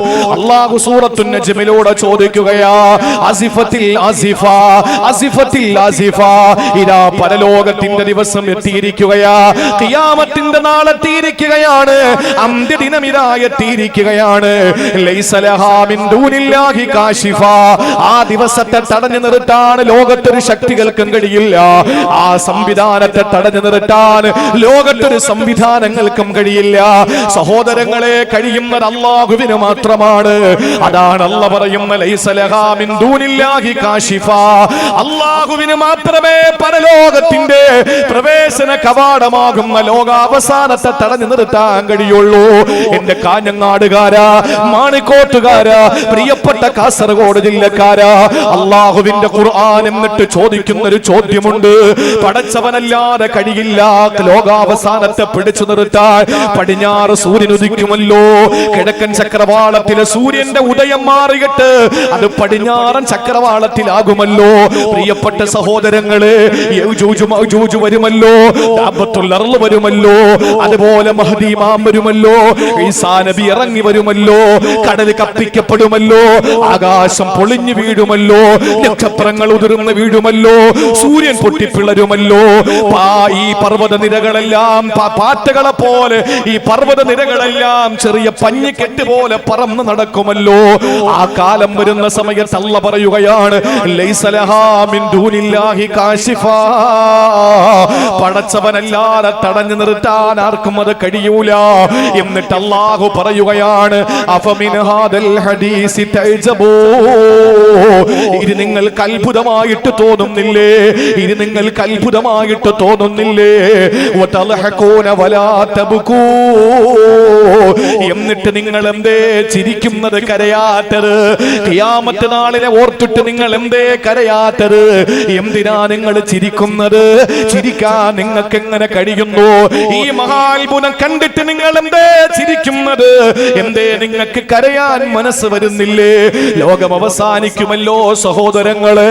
ലോകം അവസാനത്തിന്റെ അടയാളങ്ങളൊക്കെ ഒട്ടുമിക്കതും കണ്ടു തുടങ്ങി. അത് ഒരുപക്ഷേ കാസർഗോഡ് ജില്ലക്കാര് ലൈവായിട്ട് കണ്ടിട്ടുണ്ടാകാം. ഇവിടെ വിവാഹത്തിന്റെ ആർഭാടങ്ങള്, കല്യാണത്തിന്റെ മാമാങ്കങ്ങൾ നടക്കുമ്പോൾ പുതിയാപ്ലയെ JCBയിൽ കൊണ്ടുവരുന്ന വൃത്തികെട്ട കല്യാണം, പുതിയാപ്ലയെ ഒട്ടകപ്പുറത്ത് കയറ്റിയിട്ട് നാട്ടുകാരെ മറ്റുള്ള സമുദായത്തിലുള്ള ആളുകളെ പോലെ നടക്കാനുള്ള സഞ്ചാര സ്വാതന്ത്ര്യം തടയുന്ന രീതിയിലുള്ള പേക്കൂത്തുകള്. ഇത് മുസ്ലിമിന്റെ കല്യാണമാണോ? ഇത് ഇസ്ലാമിക സംസ്കാരത്തിന്റെ കല്യാണമാണോ? JCBയിലും അതുപോലെ ടിപ്പറിലും കൊണ്ടുവരുന്ന കല്യാണങ്ങള് തൊട്ടടുത്ത ദിവസങ്ങളിലല്ലേ കണ്ണൂർ ജില്ലയില് എയർപോർട്ട് റോഡ് തടഞ്ഞു നിർത്തിയിട്ട് പുതിയാപ്ല ഒട്ടകപ്പുറത്ത് വരികയാണ്. ഞാൻ എല്ലാ വേദിയിലും പറയുന്നത് ഇവിടെ പറയാൻ, എനിക്കത് പറയാതിരിക്കാൻ നിവർത്തിയില്ല. നിങ്ങൾ തരുന്നത് വാങ്ങിപ്പോയി സുഖിപ്പിച്ചിട്ട് പോകാൻ എനിക്കറിയില്ല. എന്റെ ബാധ്യത ഞാൻ നിറവേറ്റുന്നു. ഞാൻ പറയുന്നു, രാഷ്ട്രീയ പാർട്ടികളെയോ സംഘടനകളെയോ പെണ്ണിന്റെ ഉപ്പയെയോ അല്ലെങ്കിൽ ചെക്കനെയോ അല്ലെങ്കിൽ ചെക്കന്റെ കൂട്ടുകാരെയോ ഈ വിഷയത്തിൽ നമ്മൾ തള്ളി പറയണ്ട. അവർക്ക് മതബോധം കുറവാണ്, അവർക്ക് ദീൻ കുറവാണ്. ഈ വിഷയത്തിൽ ആരെയാണ് കുറ്റപ്പെടുത്തേണ്ടത്? പള്ളിയിലെ ഇമാമിനെയും കമ്മിറ്റിക്കാരെയും, അല്ലാതെ ദുനിയാവിൽ വേറെ ആരെയും ഈ വിഷയത്തിൽ കുറ്റം പറയണ്ട. ചെക്കൻ മോശമായ രീതിയിൽ അനിസ്ലാമിക പ്രവർത്തനങ്ങൾ നടത്തുന്ന വിവാഹത്തിന് എന്തിന് ഇമാം അൽഫാത്തിഹ വിളിക്കാൻ പോണം? എന്തിന് ഇമാമിന്റെ സാന്നിധ്യം? എന്തിന് ഇമാം ദ്വാരക്കാൻ പോണം? എന്തിന് അവിടത്തെ മഹല്ല് കമ്മിറ്റി എന്തിനാണ് സർട്ടിഫിക്കറ്റ് കൊടുക്കേണ്ടത്? ഒരു നിയമം വെച്ചൂടെ? ഇസ്ലാമിക വിരുദ്ധമായ പ്രവർത്തനങ്ങൾ നടത്തിയാൽ, കോമാളിത്തരങ്ങൾ കാണിച്ചാൽ, ആ വിവാഹത്തിൽ പങ്കാളിയാകുന്ന പെണ്ണിനെയും ചെക്കനെയും അവരുടെ കുടുംബത്തെയും പള്ളി വിലക്കുമെന്നോ പണിഷ്മെന്റ് കൊടുക്കുമെന്നോ പെനാൽറ്റി അടിക്കുമെന്നോ എന്തുകൊണ്ട് മഹല്ലുകൾക്ക് പറഞ്ഞൂടാ? എന്തുകൊണ്ട് പറഞ്ഞൂടാ? അങ്ങനെ ആകെ ദുനിയാവില് ഈ പ്രവൃത്തിയെ തടഞ്ഞു വെക്കാൻ കഴിയുന്ന, കോമാളിത്തരങ്ങൾ അവസാനിപ്പിക്കാൻ കഴിയുന്ന ഒരേ ഒരു വിഭാഗം മഹല്ല് പരിപാലകരാണ്. കാരണം എന്താണെന്നറിയോ? കല്യാണ വീട്ടിലെങ്ങാനും കോമാളിത്തരം കാണിച്ചാൽ 1 ലക്ഷം രൂപ പണിഷ്മെന്റ് പെനാൽറ്റി അടിക്കുമെന്ന് പറഞ്ഞാൽ പിന്നെ ആരെങ്കിലും ആ പണി ചെയ്യോ? പള്ളിക്ക് അടച്ചില്ലെങ്കിൽ എന്താ? വാപ്പ മരിച്ചാൽ വീട്ടിന്റെ പുറത്തിട്ട് ഉണക്കാനല്ലേ പറ്റുള്ളൂ, ഖബറിൽ കൊണ്ടുവെക്കണ്ടേ? പള്ളി അനുവാദം കൊടുക്കുവോ? നിങ്ങൾ ആലോചിച്ച് നോക്ക്. കമ്മിറ്റി വിചാരിച്ചാൽ നടക്കും. അള്ളാഹു നമ്മുടെ കേരളത്തിലെ മുഴുവൻ കമ്മിറ്റി ഭാരവാഹികൾക്കും അങ്ങനെ ഒരു ഇസ്സത്ത് നൽകി അള്ളാഹു അനുഗ്രഹിക്കുമാറാവട്ടെ. പ്രിയപ്പെട്ട സഹോദരങ്ങളെ, ഉലമാക്കൾ കൂടെ നിൽക്കണം. എന്നിട്ട് അങ്ങനെയുള്ള വിവാഹങ്ങളെ ബഹിഷ്കരിക്കണം. അതിര് വിട്ടുപോകുന്നു. ഞാൻ ആവർത്തിച്ചു പറയാം, ഹിന്ദു സമൂഹത്തിന്റെ വിവാഹത്തിൽ ഇങ്ങനെ കോമാളിത്തരയില്ല. ഇല്ല ഇല്ല. നിങ്ങൾക്ക് എവിടെയെങ്കിലും കാണിക്കാൻ പറ്റുമോ? എവിടെയെങ്കിലും നിങ്ങൾക്കത് കാണിക്കാൻ പറ്റുമോ? ക്രൈസ്തവ വിവാഹങ്ങളിൽ ഇങ്ങനത്തെ കോമാളിത്തരങ്ങളില്ല. ഉള്ളത് മുഴുവനും മുസ്ലിം സമുദായത്തിന്റെ കല്യാണങ്ങളിലാണ്. എന്നിട്ട് നമ്മൾ പറയും നമ്മൾ ഉത്തമ സമുദായത്തിന്റെ ആളുകളാണ്. ലോകാവസാനത്തിന്റെ അടയാളമാണിത്. ലോകാവസാനത്തിന്റെ അടയാളമാണ്. ഈ അടയാളങ്ങൾ നമ്മുടെ മുന്നിലെത്തുമ്പോൾ എന്തേ നിങ്ങൾക്ക് ചിരി വരുന്നത്, കരച്ചിൽ വരുന്നില്ലേ? നിങ്ങൾക്ക് കരയാൻ പറ്റുന്നില്ലേ? എന്തേ നിങ്ങൾ ചിരിക്കുന്നത് മനുഷ്യ? ഈ സന്ദർഭത്തിൽ അള്ളാഹുവിന്റെ ചോദ്യം അതാണ്. അപ്പൊ കരയേണ്ട രണ്ടാമത്തെ സ്ഥലം ഏതാണ്? ആഖിറത്തെ ഓർത്തിട്ടാണ്, പരലോകത്തെ ഓർത്തിട്ടാണ്. ഇത് ഖുർആനിന്റെ രണ്ടാമത്തെ സമ്മാനമാണ്. സഹോദരങ്ങളെ, നിങ്ങൾക്കറിയോ, ഒരു ദിവസം പ്രവാചകനും സഹാബാക്കളും നടന്നു വരികയാണ്. ആ സമയത്ത് പ്രവാചകന്റെ പിന്നിൽ നടക്കുന്ന പ്രിയപ്പെട്ട സതീർത്ഥ്യരായ അവിടുത്തെ പ്രിയപ്പെട്ട സഹാബാക്കൾ വല്ലാതെ ചിരിച്ചു. ആരോ എന്തോ പറഞ്ഞപ്പോൾ തമാശയാണല്ലോ. ആളുകൾ കൂട്ടം കൂടി ചിരിക്കാൻ തുടങ്ങിയപ്പോ നമ്മുടെ നായകൻ അഷ്റഫുൽ ഖൽഖ് നബി മുഹമ്മദ് മുസ്തഫ തിരിഞ്ഞു നിന്നിട്ടൊരു ചോദ്യം ചോദിക്കുകയാണ്. ലൗ തഅലമൂന മാ അഅലം ലല്ലാഹികുതും ഖലീലാ വലബകൈതും കസീറാ. സഹാബത്തെ, നിങ്ങൾ ചിരിക്കുന്നതിന്റെ കാരണം അറിയോ? നിങ്ങൾ ഞാൻ അറിഞ്ഞതൊന്നും അറിയാത്തത് കൊണ്ടാ. ഞാൻ അറിഞ്ഞത് നിങ്ങൾ അറിഞ്ഞിരുന്നെങ്കിൽ, ഞാൻ കണ്ടത് നിങ്ങൾ കണ്ടിരുന്നെങ്കിൽ, ഞാൻ മനസ്സിലാക്കി നിങ്ങൾ മനസ്സിലാക്കിയിരുന്നെങ്കിൽ, എന്റെ പൊന്നുമക്കളെ, നിങ്ങൾ ചിരിക്കൂല, നിങ്ങൾ എപ്പോഴും കരഞ്ഞേനെ എന്ന് റസൂൽ പറഞ്ഞപ്പോ സഹാബാക്കൾ കരയാൻ തുടങ്ങി. സഹാബാക്കൾ അങ്ങ് കരയാൻ തുടങ്ങി. എത്രത്തോളം എന്നറിയോ? അവസാനം അള്ളാഹുവിന് ഇടപെടേണ്ടി വന്നു. അള്ളാഹു ജിബ്രീലിനെ വിട്ടിട്ട് പറയാ, എന്റെ സഹാബാ, നിങ്ങൾ ഇങ്ങനെ കരഞ്ഞുകൊണ്ടിരുന്ന നിങ്ങൾക്ക് ജീവിതം വല്ലാതെ മുരടിച്ചു പോകും. അതുകൊണ്ട് നിങ്ങൾ നന്നായി ജീവിച്ചാൽ മതി. അതുകൊണ്ട് നിങ്ങൾ ഖാരിബൂ സദ്ദിദൂ, നിങ്ങൾ നല്ല രീതിയിൽ ജീവിതത്തെ മെച്ചപ്പെടുത്തുക, ജീവിതം കെട്ടിപ്പടുത്തുക. എന്നിട്ട് നിങ്ങൾ കുറച്ച് ചിരിച്ചോ, എന്നിട്ട് ധാരാളം കരഞ്ഞോ എന്ന് ആരംഭപ്പൂവായ ഹബീബ് നബി മുഹമ്മദ് മുസ്തഫ സ്വല്ലല്ലാഹു അലൈഹി വസല്ലമ തങ്ങൾ പറയുമ്പോൾ, എന്റെ പ്രിയപ്പെട്ട സഹോദരങ്ങളെ, എന്തുകൊണ്ടാ റസൂലുള്ളാഹി അങ്ങനെ പറയാൻ കഴിഞ്ഞതെന്നറിയോ? റസൂലുള്ളാഹി നരകം കണ്ടത് മുശാഹദയാ. റസൂലുള്ള നരകം കണ്ടത് തഹ്ഖീഖ. നേരിട്ടാണ് നരകം കണ്ടത്, നേരിട്ടാണ് സ്വർഗം കണ്ടത്. ഇതൊന്നും അറിയാത്തത് കൊണ്ടാ നമ്മൾ ധാരാളം ചിരിക്കുന്നത്, കുറച്ച് കരയുന്നത്. നമ്മളെ തിരിച്ചറിവ് എപ്പോഴാണോ ഉണ്ടാവുക, അന്ന് നമ്മുടെ കരച്ചില് ധാരാളമാകും, നമ്മുടെ ചിരി കുറയ്ക്കും. രണ്ടാമത് നമ്മൾ കരയേണ്ട സ്ഥലം അള്ളാഹുവിന്റെ വിശുദ്ധ ഖുർആൻ പറയുന്നു, ആഖിറത്തെ ഓർത്തിട്ടാണ്. ആര് കരയുന്നു സഹോദരങ്ങളെ? ഭാര്യ ഒളിച്ചോടിയാ കരയും, മക്കള് പരാജയപ്പെട്ട കരയും, ഇല്ലേ? അങ്ങനെ കരയുന്നത് നമുക്ക് എന്തെങ്കിലും ഒരു ഗുണമുണ്ടോ? അള്ളാഹു ഇഷ്ടപ്പെടുന്ന രണ്ട് പുള്ളി, രണ്ട് തുള്ളി, രണ്ട് പുള്ളി, രണ്ട് തുള്ളി. ഇത് അള്ളാഹുവിന് ഏറെ ഇഷ്ടമാണ്. ദൈവത്തിന്, സൃഷ്ടാവിന്, ഈശ്വരന്, സർവേശ്വരന്, സർവാധിപതിക്ക്, അല്ലാഹു റബ്ബുൽ ഇസ്സത്തിന് രണ്ട് തുള്ളിയും രണ്ട് പുള്ളിയും പ്രിയങ്കരമാണ്. ആ രണ്ട് പുള്ളികൾ തൽക്കാലം ഞാൻ വിടുന്നു, നമ്മുടെ വിഷയം അതല്ല. രണ്ട് തുള്ളിയിൽ ഒരു തുള്ളി ഞാൻ വിടുന്നു. ഒരു തുള്ളി ഏതാ? അള്ളാഹുവിനെ ഓർത്തിട്ടൊരു മനുഷ്യന്റെ കണ്ണിൽ നിന്ന് പുറത്തേക്ക് ഒഴുകുന്ന ഒരു തുള്ളി കണ്ണുനീര്. പാറകളെക്കാൾ ഉറച്ചു പോയിരിക്കുന്ന നമുക്ക് കരയാൻ പറ്റിയില്ല എന്ന് പറയുന്നത് നമ്മുടെ കുറ്റമല്ല, എന്റെ പ്രിയപ്പെട്ടവരെ. അതുകൊണ്ട് നമുക്ക് ആത്മാർത്ഥതയുടെ കണ്ണുനീരുണ്ടാകണം. അള്ളാഹു അവന്റെ ശിക്ഷയോർത്ത്, അവന്റെ പരലോകത്തെ ഓർത്ത് കരയുന്ന സ്വാലിഹീങ്ങളിൽ നമ്മളെ ഉൾപ്പെടുത്തി അനുഗ്രഹിക്കുമാറാവട്ടെ. ഇനി മൂന്നാമതായി ഖുർആൻ പറഞ്ഞത് ഞാൻ ചുരുക്കി പറയാൻ, മൂന്നാമതായി അല്ലാഹുവിന്റെ വിശുദ്ധ ഖുർആൻ പറയുകയാണ്, ഒരൽപ്പമെങ്കിലും ഇത് വിശദീകരിക്കാതെ പോകുന്നത് ശരിയല്ല. ഈ മൂന്നാമത്തേത് ഒരൽപ്പമെങ്കിലും വിശദീകരണം ആവശ്യമുള്ളതാ. കാരണം എന്റെ പ്രിയപ്പെട്ടവരെ, ദൈനംദിനം നൈരന്തര്യം നമുക്ക് കരയാൻ പറ്റുന്നൊരവസരമാണ്. അല്ലാഹുവിന്റെ ഖുർആൻ പറയുന്ന മൂന്നാമത്തേത്, വഇദാ തുസ്ലാ അലൈഹിം ആയാതുർ റഹ്മാനി خروا سجدا وبكيا. സൂറത്തുൽ മറിയമിൽ അല്ലാഹു തആല പറയുന്ന വാക്കാണ്. സഹോദരങ്ങളെ, മൂന്നാമത് നമ്മൾ കരകേണ്ട സ്ഥലം എവിടെയാണെന്നറിയോ? ഈ പള്ളിയിൽ വന്നിരുന്ന് നമ്മൾ ഖുർആൻ എടുക്കുമല്ലോ.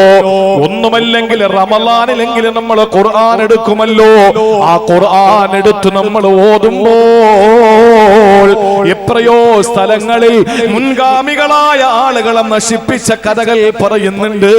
അല്ലാഹുവിന്റെ ശിക്ഷകളെ പറ്റി പറയുന്നുണ്ട്. കത്തിയാളുന്ന നരകത്തിന്റെ ഭീകരതയെ പറ്റി പറയുന്നുണ്ട്. അല്ലാഹുവിന്റെ റഹ്മത്തിനെയും അവന്റെ സ്വർഗത്തിനെയും പറ്റി വ്യാജാലമാകുന്നുണ്ട്. ആ സമയത്ത് നമുക്ക് കരയാൻ കഴിഞ്ഞിട്ടുണ്ടോ? അല്ല പറയുന്നു, മൂന്നാമത് കരയേണ്ടത് എവിടെയെന്നറിയോ? വഇദാ തുസ്ലാ അലൈഹിം ആയാതുർ റഹ്മാനി ഖറൂ സുജദാ വബുകിയാ.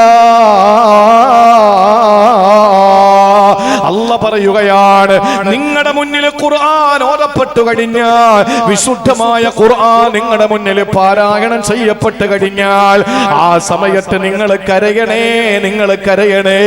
ആരാണ് മാണിക്കോത്തുകാരാ കരഞ്ഞിട്ടുള്ളത്? നിങ്ങൾക്കറിയോ? തമീമുദ്ദാരി എന്ന് പറയുന്ന മഹാൻ, തമീമുദ്ദാരി റളിയല്ലാഹു തആല അൻഹുവിന്റെ അവസ്ഥ നിങ്ങൾക്കറിയോ? വിശുദ്ധ ഖുർആൻ സൂറത്തു ജാസിയയിലെ ഒരു ആയത്ത് രാത്രി ഓതിയത്രേ മഹാനവറുകൾ. എന്താ ആയത്തെന്നറിയോ? അം ഹസിബല്ലദീന ജതറഹു സയ്യിആ അൻ നജഅലഹും കല്ലദീന ആമനൂ വഅമിലുസ് സാലിഹാ. അല്ലാഹ് ചോദിക്കുന്ന ഒരു ചോദ്യമാണ്. അം ഹസിബല്ലദീന ജതറഹു സയ്യിആ, മോശമായ പ്രവർത്തനങ്ങൾ ചെയ്യുന്ന ആളുകൾ ഭാവിക്കുന്നുണ്ടോ? അവർ ചിന്തിക്കുന്നുണ്ടോ? അൻ നജഅലഹും കല്ലദീന ആമനൂ വഅമിലുസ് സാലിഹാ, അവർക്ക് സൽക്കർമ്മങ്ങൾ ചെയ്ത ഈമാനുള്ളവരെ പോലെ ആണ് അവരും എന്നവർ ഭാവിക്കുന്നുണ്ടോ? ഈ ആയത്തോതിയിട്ട് തമീമുദ്ദാരി റളിയല്ലാഹു അൻഹു രാത്രി ഉറക്കം വരുന്നില്ല. രാത്രി ഉറങ്ങാതെ കിടക്കാൻ പറ്റാതെ ഒരു പോള കണ്ണടയ്ക്കാതെ തമീമുദ്ദാരി റളിയല്ലാഹു അൻഹു കരച്ചിലാണ്, കരച്ചിലാ. അവസാനം നേരം പ്രഭാതമാകുന്നത് വരെ ആ കണ്ണുനീര് മാറുന്നില്ല.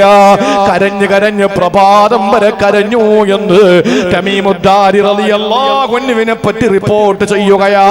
ചോദിക്കട്ടെ സഹോദരങ്ങളെ, ഈ ആയത്ത് കേട്ടിട്ട് പറഞ്ഞ എനിക്കെന്തേ കരച്ചിൽ വരാത്തത്? കേൾക്കുന്ന നിങ്ങൾക്ക് എങ്ങനെയാണ് കരച്ചിൽ വരാതിരിക്കുന്നത്? എന്താ അതിന്റെ അർത്ഥമെന്നറിയോ? ആരാണ് തിന്മ ചെയ്തവനും നന്മ ചെയ്തവനും ഒരുപോലെയാണെന്ന ഭാവന ആർക്കാവുള്ളത്? കള്ളു കുടിക്കുന്നവൻ, പലിശ വാങ്ങുന്നവൻ, ആ മനുഷ്യര് സത്യവിശ്വാസികളെ പോലെയാണെന്നാണോ നിങ്ങൾ കരുതുന്നത്? ഈ ഒരൊറ്റ ചോദ്യം അല്ലാഹു ചോദിക്കുന്ന സന്ദർഭത്തിൽ നേരം പുലരുന്നതുവരെ മഹാനായ തമീമുദ്ദാരി റളിയല്ലാഹു അൻഹുവിന് കരയേണ്ടി വന്നു. എന്തുകൊണ്ടാണ്? അവർ വിശുദ്ധ ഖുർആൻ ഓതിയപ്പോൾ കരഞ്ഞത് അവരുടെ ഹൃദയം പാറകൾ പോലെ ഉറച്ചതല്ല, മറിച്ച് അവർക്ക് അല്ലാഹുവിന്റെ വിശുദ്ധ ഖുർആനിന്റെ ആയത്തുകൾ കേൾക്കുമ്പോ കരച്ചിലാണ്. നിങ്ങൾ ഹജ്ജിന് പോയിട്ടുള്ളവരുണ്ടല്ലോ, ഉംറയ്ക്ക് പോയിട്ടുള്ളവരുണ്ടല്ലോ. വിശുദ്ധ ഹറമിൽ ചെന്ന് നിങ്ങൾ നമസ്കാരത്തിൽ ഇമാമിന്റെ പിന്നിൽ അണിനിരക്കുമ്പോ നിങ്ങൾ കേട്ടിട്ടില്ലേ പ്രിയപ്പെട്ട സഹോദരങ്ങളെ?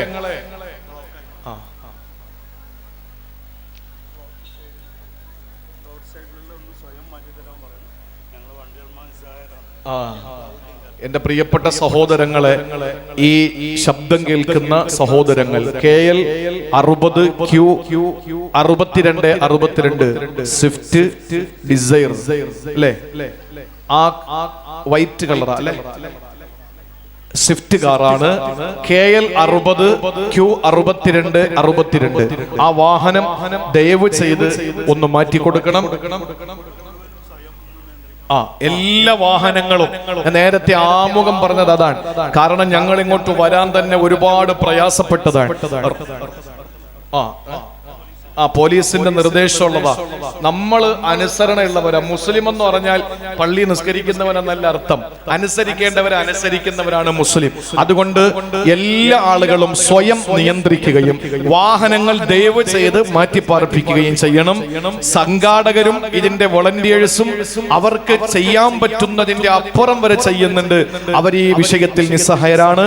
അതുകൊണ്ട് കൃത്യമായി എല്ലാ ആളുകളും ഇൻഷാ അല്ലാഹ് ഈ പ്രത്യേകിച്ച് 62 സ്വിഫ്റ്റ് കാർ എടുത്തു മാറ്റി ഈ വാഹനങ്ങൾ ദയവ് ചെയ്ത് മാറ്റി പാർക്ക് ചെയ്യണം. ഇതിനെ നമ്മുടെ പരിപാടി ഇനി ദുആ മജ്‌ലിസ് ഒക്കെ നടക്കാനുള്ളതാണ്. ഇതിന്റെ ജനങ്ങളുടെ ആ ബാഹുല്യം കാരണം സംഘാടകർ വളരെ വിഷമത്തിലാണ്. അതുകൊണ്ട് ദയവ് ചെയ്ത് എല്ലാവരും ആ വിഷയത്തിൽ നിങ്ങൾ ഈ സംഘാടകരുമായി സഹകരിക്കണം എന്നറിയിക്കുക.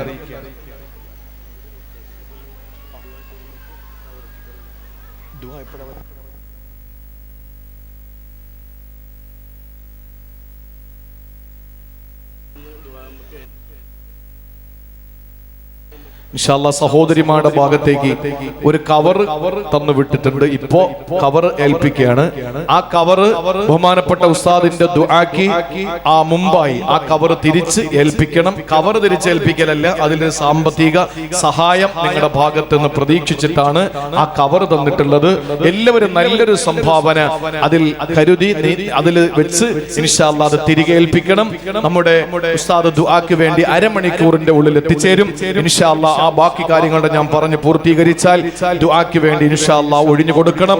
അതുകൊണ്ട് എല്ലാവരും ഈ പരിപാടിയുമായി സഹകരിക്കണം.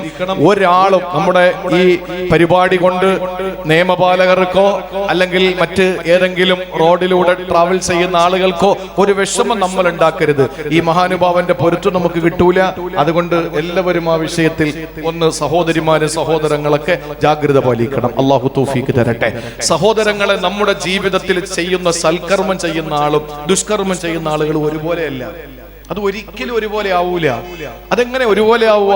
ഈ ഒരൊറ്റ ചോദ്യം അല്ലാഹു ചോദിച്ചപ്പോ തമീമുദ്ദാരി തങ്ങൾക്ക് നേരം പുലരുന്നത് വരെ കരയേണ്ടി വന്നു. കാരണം എന്താണ്? അല്ലാഹുവേ, ഞാൻ ഈ വിഭാഗത്തിൽപ്പെട്ട ആളാണെങ്കിലോ എന്ന ചിന്തയാണ്. ഞാൻ ഈ വിഭാഗത്തിൽപ്പെട്ട ആളാണെങ്കിലോ എന്ന ചിന്തയാണ് അദ്ദേഹത്തിന് ആ കരച്ചിലുണ്ടായത്. ഒരു ദിവസം മഹാനായ അബ്ദുല്ലാഹി ഇബ്നു മസ്ഊദ് റളിയല്ലാഹു തആല അൻഹുവിനെ വിളിച്ചിട്ട് അല്ലാഹുവിന്റെ റസൂൽ പറയാണ്, ഇബ്നു മസ്ഊദേ, ഒന്ന് ഖുർആൻ ഓതുവോ? ഞാനൊന്ന് കേട്ടോട്ടെ. വിശുദ്ധ ഖുർആൻ ഓതുമോ ഇബ്നു മസ്ഊദേ? ഞാനൊന്ന് കേട്ടോട്ടെ. ആ സമയത്ത് അബ്ദുല്ലാഹി ഇബ്നു മസ്ഊദ് റളിയല്ലാഹു അൻഹു ചോദിക്കുന്ന ഒരു ചോദ്യമുണ്ട്. അല്ലാഹുവിന്റെ ഹബീബേ, അങ്ങക്കല്ലേ ഖുർആൻ അവതരിപ്പിച്ചത്? അങ്ങയുടെ മേലല്ലേ ഖുർആൻ ജിബ്രീൽ ഓതിത്തന്നത്? അങ്ങക്ക് വേണ്ടിയിട്ടല്ലേ ഖുർആൻ അവതീർണമായത്? എന്നാൽ പ്രവാചകരെ, അങ്ങയുടെ മുന്നിൽ ഞാൻ എന്തിനാ ഖുർആൻ ഓതേണ്ടത്? അങ്ങക്ക് വേണ്ടി അവതരിപ്പിക്കപ്പെട്ട ഖുർആൻ എന്തിനാ ഞാൻ അങ്ങയുടെ മുന്നിൽ ഓതുന്നതെന്ന് ചോദിക്കുമ്പോ അല്ലാഹുവിന്റെ റസൂൽ ഇബ്നു മസ്ഊദ് തങ്ങളോട് പറയുകയാണ്, ഓ ഇബ്നു മസ്ഊദേ, മറ്റൊരാളിൽ നിന്ന് ഓതി കേൾക്കാൻ എനിക്ക് വലിയ താല്പര്യമാ. വേറൊരാൾ ഓതുന്ന ഖുർആൻ കേൾക്കാൻ എനിക്ക് വലിയ ഇഷ്ടമാണ്. അതുകൊണ്ട് ഇബ്നു മസ്ഊദേ, ഒന്ന് ഓതി തരുമോ? ഞാൻ ഒന്ന് കേട്ടോട്ടെ. ഇതാരുടെ കഥയാണ്? ഹിറാ ഗുഹയിൽ അല്ലാഹുവിന്റെ പ്രിയപ്പെട്ട പ്രവാചകൻ ധ്യാന നിമഗ്നനായിരിക്കുമ്പോൾ അവിടത്തേക്കല്ലേ ഖുർആൻ അവതരിപ്പിച്ചത്? അവിടത്തേക്ക് വേണ്ടിയല്ലേ ഖുർആൻ അല്ലാഹു തആല ഇറക്കി കൊടുത്തത്? അതേ പ്രവാചകൻ തന്നെയല്ലേ ഖുർആൻ സഹാബത്തിനെ പഠിപ്പിച്ചത്? ആ പാഠത്തിൽ നിന്നല്ലേ ഇബ്നു മസ്ഊദ് റളിയല്ലാഹു അൻഹു പഠിച്ചെടുത്തത്? അതേ ഇബ്നു മസ്ഊദ് എന്ന ശിഷ്യനോട് ഗുരു പറയുകയാണ്, ഒന്ന് ഓതുമോ? ഞാനൊന്ന് കേട്ടോട്ടെ. വേറൊരാളിൽ നിന്ന് ഓതി കേൾക്കാൻ എനിക്ക് വലിയ സന്തോഷമാണ്. അബ്ദുല്ലാഹി ഇബ്നു മസ്ഊദ് റളിയല്ലാഹു അൻഹു ഓതി. ഏത് സൂറയാണ് ഓതിയതെന്നറിയോ? സൂറത്തുൻ നിസാ ഓതുകയാ. സൂറത്തുൻ നിസാ ഓതി ഓതി ഓതി അല്ലാഹുവിന്റെ ഹബീബിന്റെ മുമ്പിൽ ഇരുന്ന് ഇബ്നു മസ്ഊദ് തങ്ങൾ ഓതി ഓതി ആഖിറവുമായി ബന്ധപ്പെട്ട ഒരു ആയത്തെത്തുമ്പോ, പരലോകത്തെ സാക്ഷികളുമായി ബന്ധപ്പെട്ട ആയത്തെത്തിയപ്പോ ഇബ്നു മസ്ഊദ് തങ്ങൾ തിരുനബിയിലേക്കൊന്ന് നോക്കുകയാ. ആ സമയത്ത് കാണാൻ കഴിഞ്ഞത് എന്തെന്നറിയോ? ഫഇദാ ഐനാഹു തദ്രിഫാ ഫൈദാ ഐനാഹു തദ്രിഫാ റസൂലുള്ളാഹിന്റെ രണ്ട് കണ്ണുകൾ നിറഞ്ഞൊഴുകുന്ന കവിൾത്തടത്തിലൂടെ ഹബീബായ നബി തങ്ങൾ കരയുകയാ. ഖുർആൻ അവതരിപ്പിക്കപ്പെട്ട പ്രവാചകരെ, അങ്ങ് പോലും ഖുർആൻ ഓതുന്നത് കേട്ടിട്ട് കരഞ്ഞിട്ടുണ്ടെങ്കിൽ അവിടുത്തെ അനുയായികളായ നമ്മൾ എത്രയോ ഖുർആൻ കേട്ടവരാ. പരിശുദ്ധ ഹറമിലെത്തുമ്പോ നിങ്ങൾക്കറിയുമല്ലോ, ഇമാമ ഖുർആൻ ഓതുന്ന നിസ്കാരത്തിലെ ജഹരിയായ ഉറക്കെ ഓതുന്ന നിസ്കാരങ്ങളിൽ ഇമാം ഓതിയിട്ട് അതിന്റെ ആശയങ്ങൾ മനസ്സിലാക്കുമ്പോൾ പൊട്ടി പൊട്ടി കരയുന്നത് കേട്ടിട്ടില്ലേ? എന്തേ നമുക്കതിന്റെ ആശയങ്ങളും മനസ്സിലാകാത്തത് കൊണ്ടാ? സഹോദരിമാർക്ക് വേണ്ടി ഞാനൊന്ന് പറഞ്ഞോട്ടെ. നമ്മുടെ പ്രിയപ്പെട്ട ഉമ്മ ബീവി ആയിഷ, കാരുണ്യത്തിന്റെ പ്രവാചകന്റെ ചൂടേറ്റ് അവിടുത്തെ ശരീരത്തിന്റെ എല്ലാ ചൂടും അനുഭവിക്കാൻ ഭാഗ്യം കിട്ടിയ നമ്മുടെ പ്രിയപ്പെട്ട ഉമ്മ ബീവി ആയിഷ റളിയല്ലാഹു തആല അൻഹയുടെ വീട്ടിന്റെ മുന്നിൽ ഒരു സഹാബി വരികയാ. എന്താ സഹാബി വന്നതെന്നറിയോ? മാർക്കറ്റിലേക്ക് പോവുകയാണ്, സാധനങ്ങൾ വാങ്ങണം. ആ സാധനങ്ങൾ ആയിഷ ബീവിക്ക് എന്തെങ്കിലും ആവശ്യമുണ്ടെങ്കിലോ അതും കൂടി വാങ്ങാമല്ലോ. ആയിഷ ബീവി റളിയല്ലാഹു അൻഹയുടെ വീട്ടുമുറ്റത്ത് വന്ന് നിന്ന സഹാബി നോക്കുമ്പോ ആയിഷ ബീവി നിസ്കാരത്തിലാ. അവർ ഓതുന്ന ആയത്തേതെന്നറിയോ? സൂറത്ത് തൂറിലെ ഒരു ആയത്താ. ഫമന്നല്ലാഹു അലൈനാ വവഖാനാ അദാബസ്സമൂ ഫമന്നല്ലാഹു അലൈനാ വവഖാനാ അദാബസ്സമൂ. അല്ലാഹു നമുക്ക് അനുഗ്രഹം ചൊരിഞ്ഞിരിക്കുകയാ. അവൻ തീക്കാറ്റിൽ നിന്ന്, നരകത്തിന്റെ ചൂടിൽ നിന്ന് നമ്മളെ രക്ഷപ്പെടുത്തിയിരിക്കുന്ന അല്ലാഹ് എന്നായത്തെത്തിയിട്ട് ആയിഷ ബീവി അങ്ങ് കരയാൻ തുടങ്ങി. നിങ്ങൾക്കറിയോ പ്രിയപ്പെട്ടവരെ, ആ സ്വഹാബി കുറെ നേരം കാത്തു നിന്ന് വെയിറ്റ് ചെയ്തു. ആയിഷ ബീവി നിസ്കാരം നിർത്തിയാലല്ലേ സാധനം വേണോന്ന് ചോദിക്കാൻ പറ്റുക? ആ സ്വഹാബി കുറെ നേരം നിന്നിട്ട് പോലും ആയിഷ ബീവി നിസ്കാരത്തിൽ നിന്ന് മാറുന്നില്ല. അങ്ങനെ ആ സഹാബി നേരെ മാർക്കറ്റിൽ വന്നു. സാധനങ്ങളുമായി തിരിച്ചു പോകുമ്പോ ആയിഷ ബീവിയുടെ വീട്ടിന്റെ മുമ്പിൽ വന്നു. റസൂലിന്റെ വഫാത്തിന് ശേഷമാ. അപ്പോഴും ആയിഷ ബീവി നിസ്കാരത്തിലാ. അവര് ഓതുന്നു ഇതേ ആയത്ത് തന്നെ. ഫമന്നല്ലാഹു അലൈനാ വവഖാനാ അദാബസ്സമൂ. ഈ ആയത്ത് ഓതിക്കൊണ്ട് തന്നെ നിൽക്കണം ആയിഷ ബീവി. അവർക്ക് സഹിക്കാൻ പറ്റുന്നില്ല. അള്ളാഹു നമുക്ക് തന്ന നിഅമത്ത്, ആ നിഅമത്ത് ഉള്ളത് കൊണ്ട് അള്ളാഹു നമ്മളെ രക്ഷപ്പെടുത്തി. തീക്കാറ്റിൽ നിന്ന്, ചൂട് നരകത്തിന്റെ ഭീകരതയിൽ നിന്ന് അള്ളാഹ് നമ്മളെ കാത്തിരിക്കുന്നു എന്ന് പറയുന്ന ആയത്തെത്തിയപ്പോ ആയിഷ ബീവിക്ക് കരച്ചിലാണ്. നമ്മൾ ഖുർആൻ എത്ര തവണ കേൾക്കുന്നുണ്ട്? ഒരു നിമിഷം ഒന്ന് ആലോചിച്ചു നോക്കിയേ. ഖുർആനോട് നമുക്കൊരു ബാധ്യതയുണ്ട് കേട്ടോ. വേറെ ഏത് പ്രസംഗം കേൾക്കലാണ്, പ്രസംഗം കേൾക്കലാണ്, പാട്ട് കേൾക്കലാണ്, സമാ. പക്ഷെ ഖുർആൻ സമാ അല്ല, കേൾക്കലല്ല, ഇസ്തിമാഅൻ, സാഗൂതം കേൾക്കലാണ്, ശ്രദ്ധിച്ച് കേൾക്കലാണ്. എന്ന് പറഞ്ഞാൽ ഇപ്പൊ കാസർഗോഡ് ജില്ലക്കാര് വണ്ടിയിലൊക്കെ കയറി ഡ്രൈവിംഗ് സീറ്റിൽ കയറി ഇരുന്ന് ഡ്രൈവ് ചെയ്യാൻ കാസർഗോഡേക്കോ കണ്ണൂരിലേക്കോ അല്ലെങ്കിൽ മാംഗ്ലൂരിലേക്കോ ഒക്കെ പോകാൻ വേണ്ടിയിട്ട് യാത്ര ചെയ്യുമ്പോ വെറുതെ മുഷിഞ്ഞിരിക്കണ്ടല്ലോ, പാട്ട് കേൾക്കുന്നതിനേക്കാൾ നല്ലത് ഖുർആനല്ലേ. അങ്ങനെ ഖുർആൻ വെച്ചു. സിഡിയോ, സിഡിയുടെ കാലം കഴിഞ്ഞു. യൂട്യൂബോ അല്ലെങ്കിൽ മറ്റേതെങ്കിലും ഒരു സംവിധാനത്തില് വിശുദ്ധ ഖുർആൻ നമ്മുടെ വണ്ടിയിൽ, കാറിൽ നമ്മൾ പ്ലേ ചെയ്തു. ആ ഖുർആൻ കേട്ട് ഇങ്ങനെ യാത്ര ചെയ്ത് കാസർഗോഡ് ടൗണെത്തി. അപ്പൊ അവിടെ നിന്ന് നമ്മുടെ ഒരു സുഹൃത്ത് കാറിൽ കയറി. പിന്നെ ഞാനും അവനും, നമ്മളും അവനും, അവരും നമ്മളും സംസാരത്തിലായി. അങ്ങനെ ഒരുപാട് കാര്യങ്ങൾ പറഞ്ഞുകൊണ്ടിരിക്കുമ്പോഴും വിശുദ്ധ ഖുർആൻ ഇവിടെ കേട്ടുകൊണ്ടിരിക്കാൻ അത് തെറ്റാണ്. നമ്മൾ ഖുർആൻ ഓഫ് ചെയ്യണം. കാരണം എന്താ? നമ്മൾ ശ്രദ്ധിച്ച് കേൾക്കാതെ വിശുദ്ധ ഖുർആൻ പ്ലേ ചെയ്യാൻ പാടില്ല. കാരണം വിശുദ്ധ ഖുർആനിന്റെ കേൾക്കുന്നതിന്റെ നിബന്ധന ഇസ്തിമാഅ, സാധാരണ കേൾക്കലല്ല. ഇപ്പൊ നിങ്ങൾ എന്റെ പ്രസംഗം കേൾക്കുന്നുണ്ട്, നിങ്ങൾ കേൾക്കുക. ഇസ്തിമാ അല്ല, ഇസ്തിമാ എന്ന് പറഞ്ഞാൽ ശ്രദ്ധിച്ച് കേൾക്കുക. ഖുർആൻ അങ്ങനെയാണ്.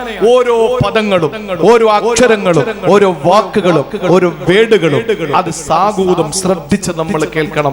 അത് ഖുർആന്റെ നിർദ്ദേശമാണ്, അള്ളാഹുവിന്റെ കൽപ്പനയാണ്.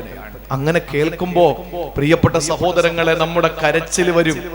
കരയണമെങ്കിൽ ഖുർആൻ എന്താ പറയുന്നതെന്ന് നമ്മൾ മനസ്സിലാക്കണം. അറിയാതെ എങ്ങനെ കരയാ? അറിയാതെ എങ്ങനെ? എത്ര അവസരങ്ങൾ നമ്മുടെ മുമ്പിലുണ്ട് ഖുർആൻ പഠിക്കാൻ.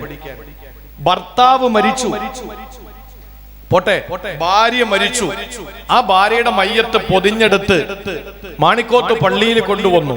ആ മയ്യത്ത് പള്ളിയിൽ വെച്ചിട്ട് നമ്മൾ കൈകെട്ടി അല്ലാഹു അക്ബർ ഫാത്തിഹ ഓതി, രണ്ടാമത് കൈകെട്ടി ഇബ്രാഹിമിയ സ്വലാത്ത് ചൊല്ലി, മൂന്നാമത് കൈകെട്ടി നമ്മൾ പറയുന്ന പ്രാർത്ഥന. അത് മയ്യത്ത് നിസ്കാരത്തിന്റെ കാതലാണ്. ആ പ്രാർത്ഥന യഥാർത്ഥത്തിൽ അറിയുന്ന ഒരാൾ, അതിന്റെ അർത്ഥം അറിയുന്ന ഒരാൾ, ആ അർത്ഥം അറിഞ്ഞ് ആ പ്രാർത്ഥന മൂന്നാമത്തെ തക്ബീറിന് ശേഷം ചൊല്ലുന്ന ഒരാൾക്ക് ഭാര്യയോട് സ്നേഹമുള്ളവനാണെങ്കിൽ പൂർത്തീകരിക്കാൻ പറ്റൂല.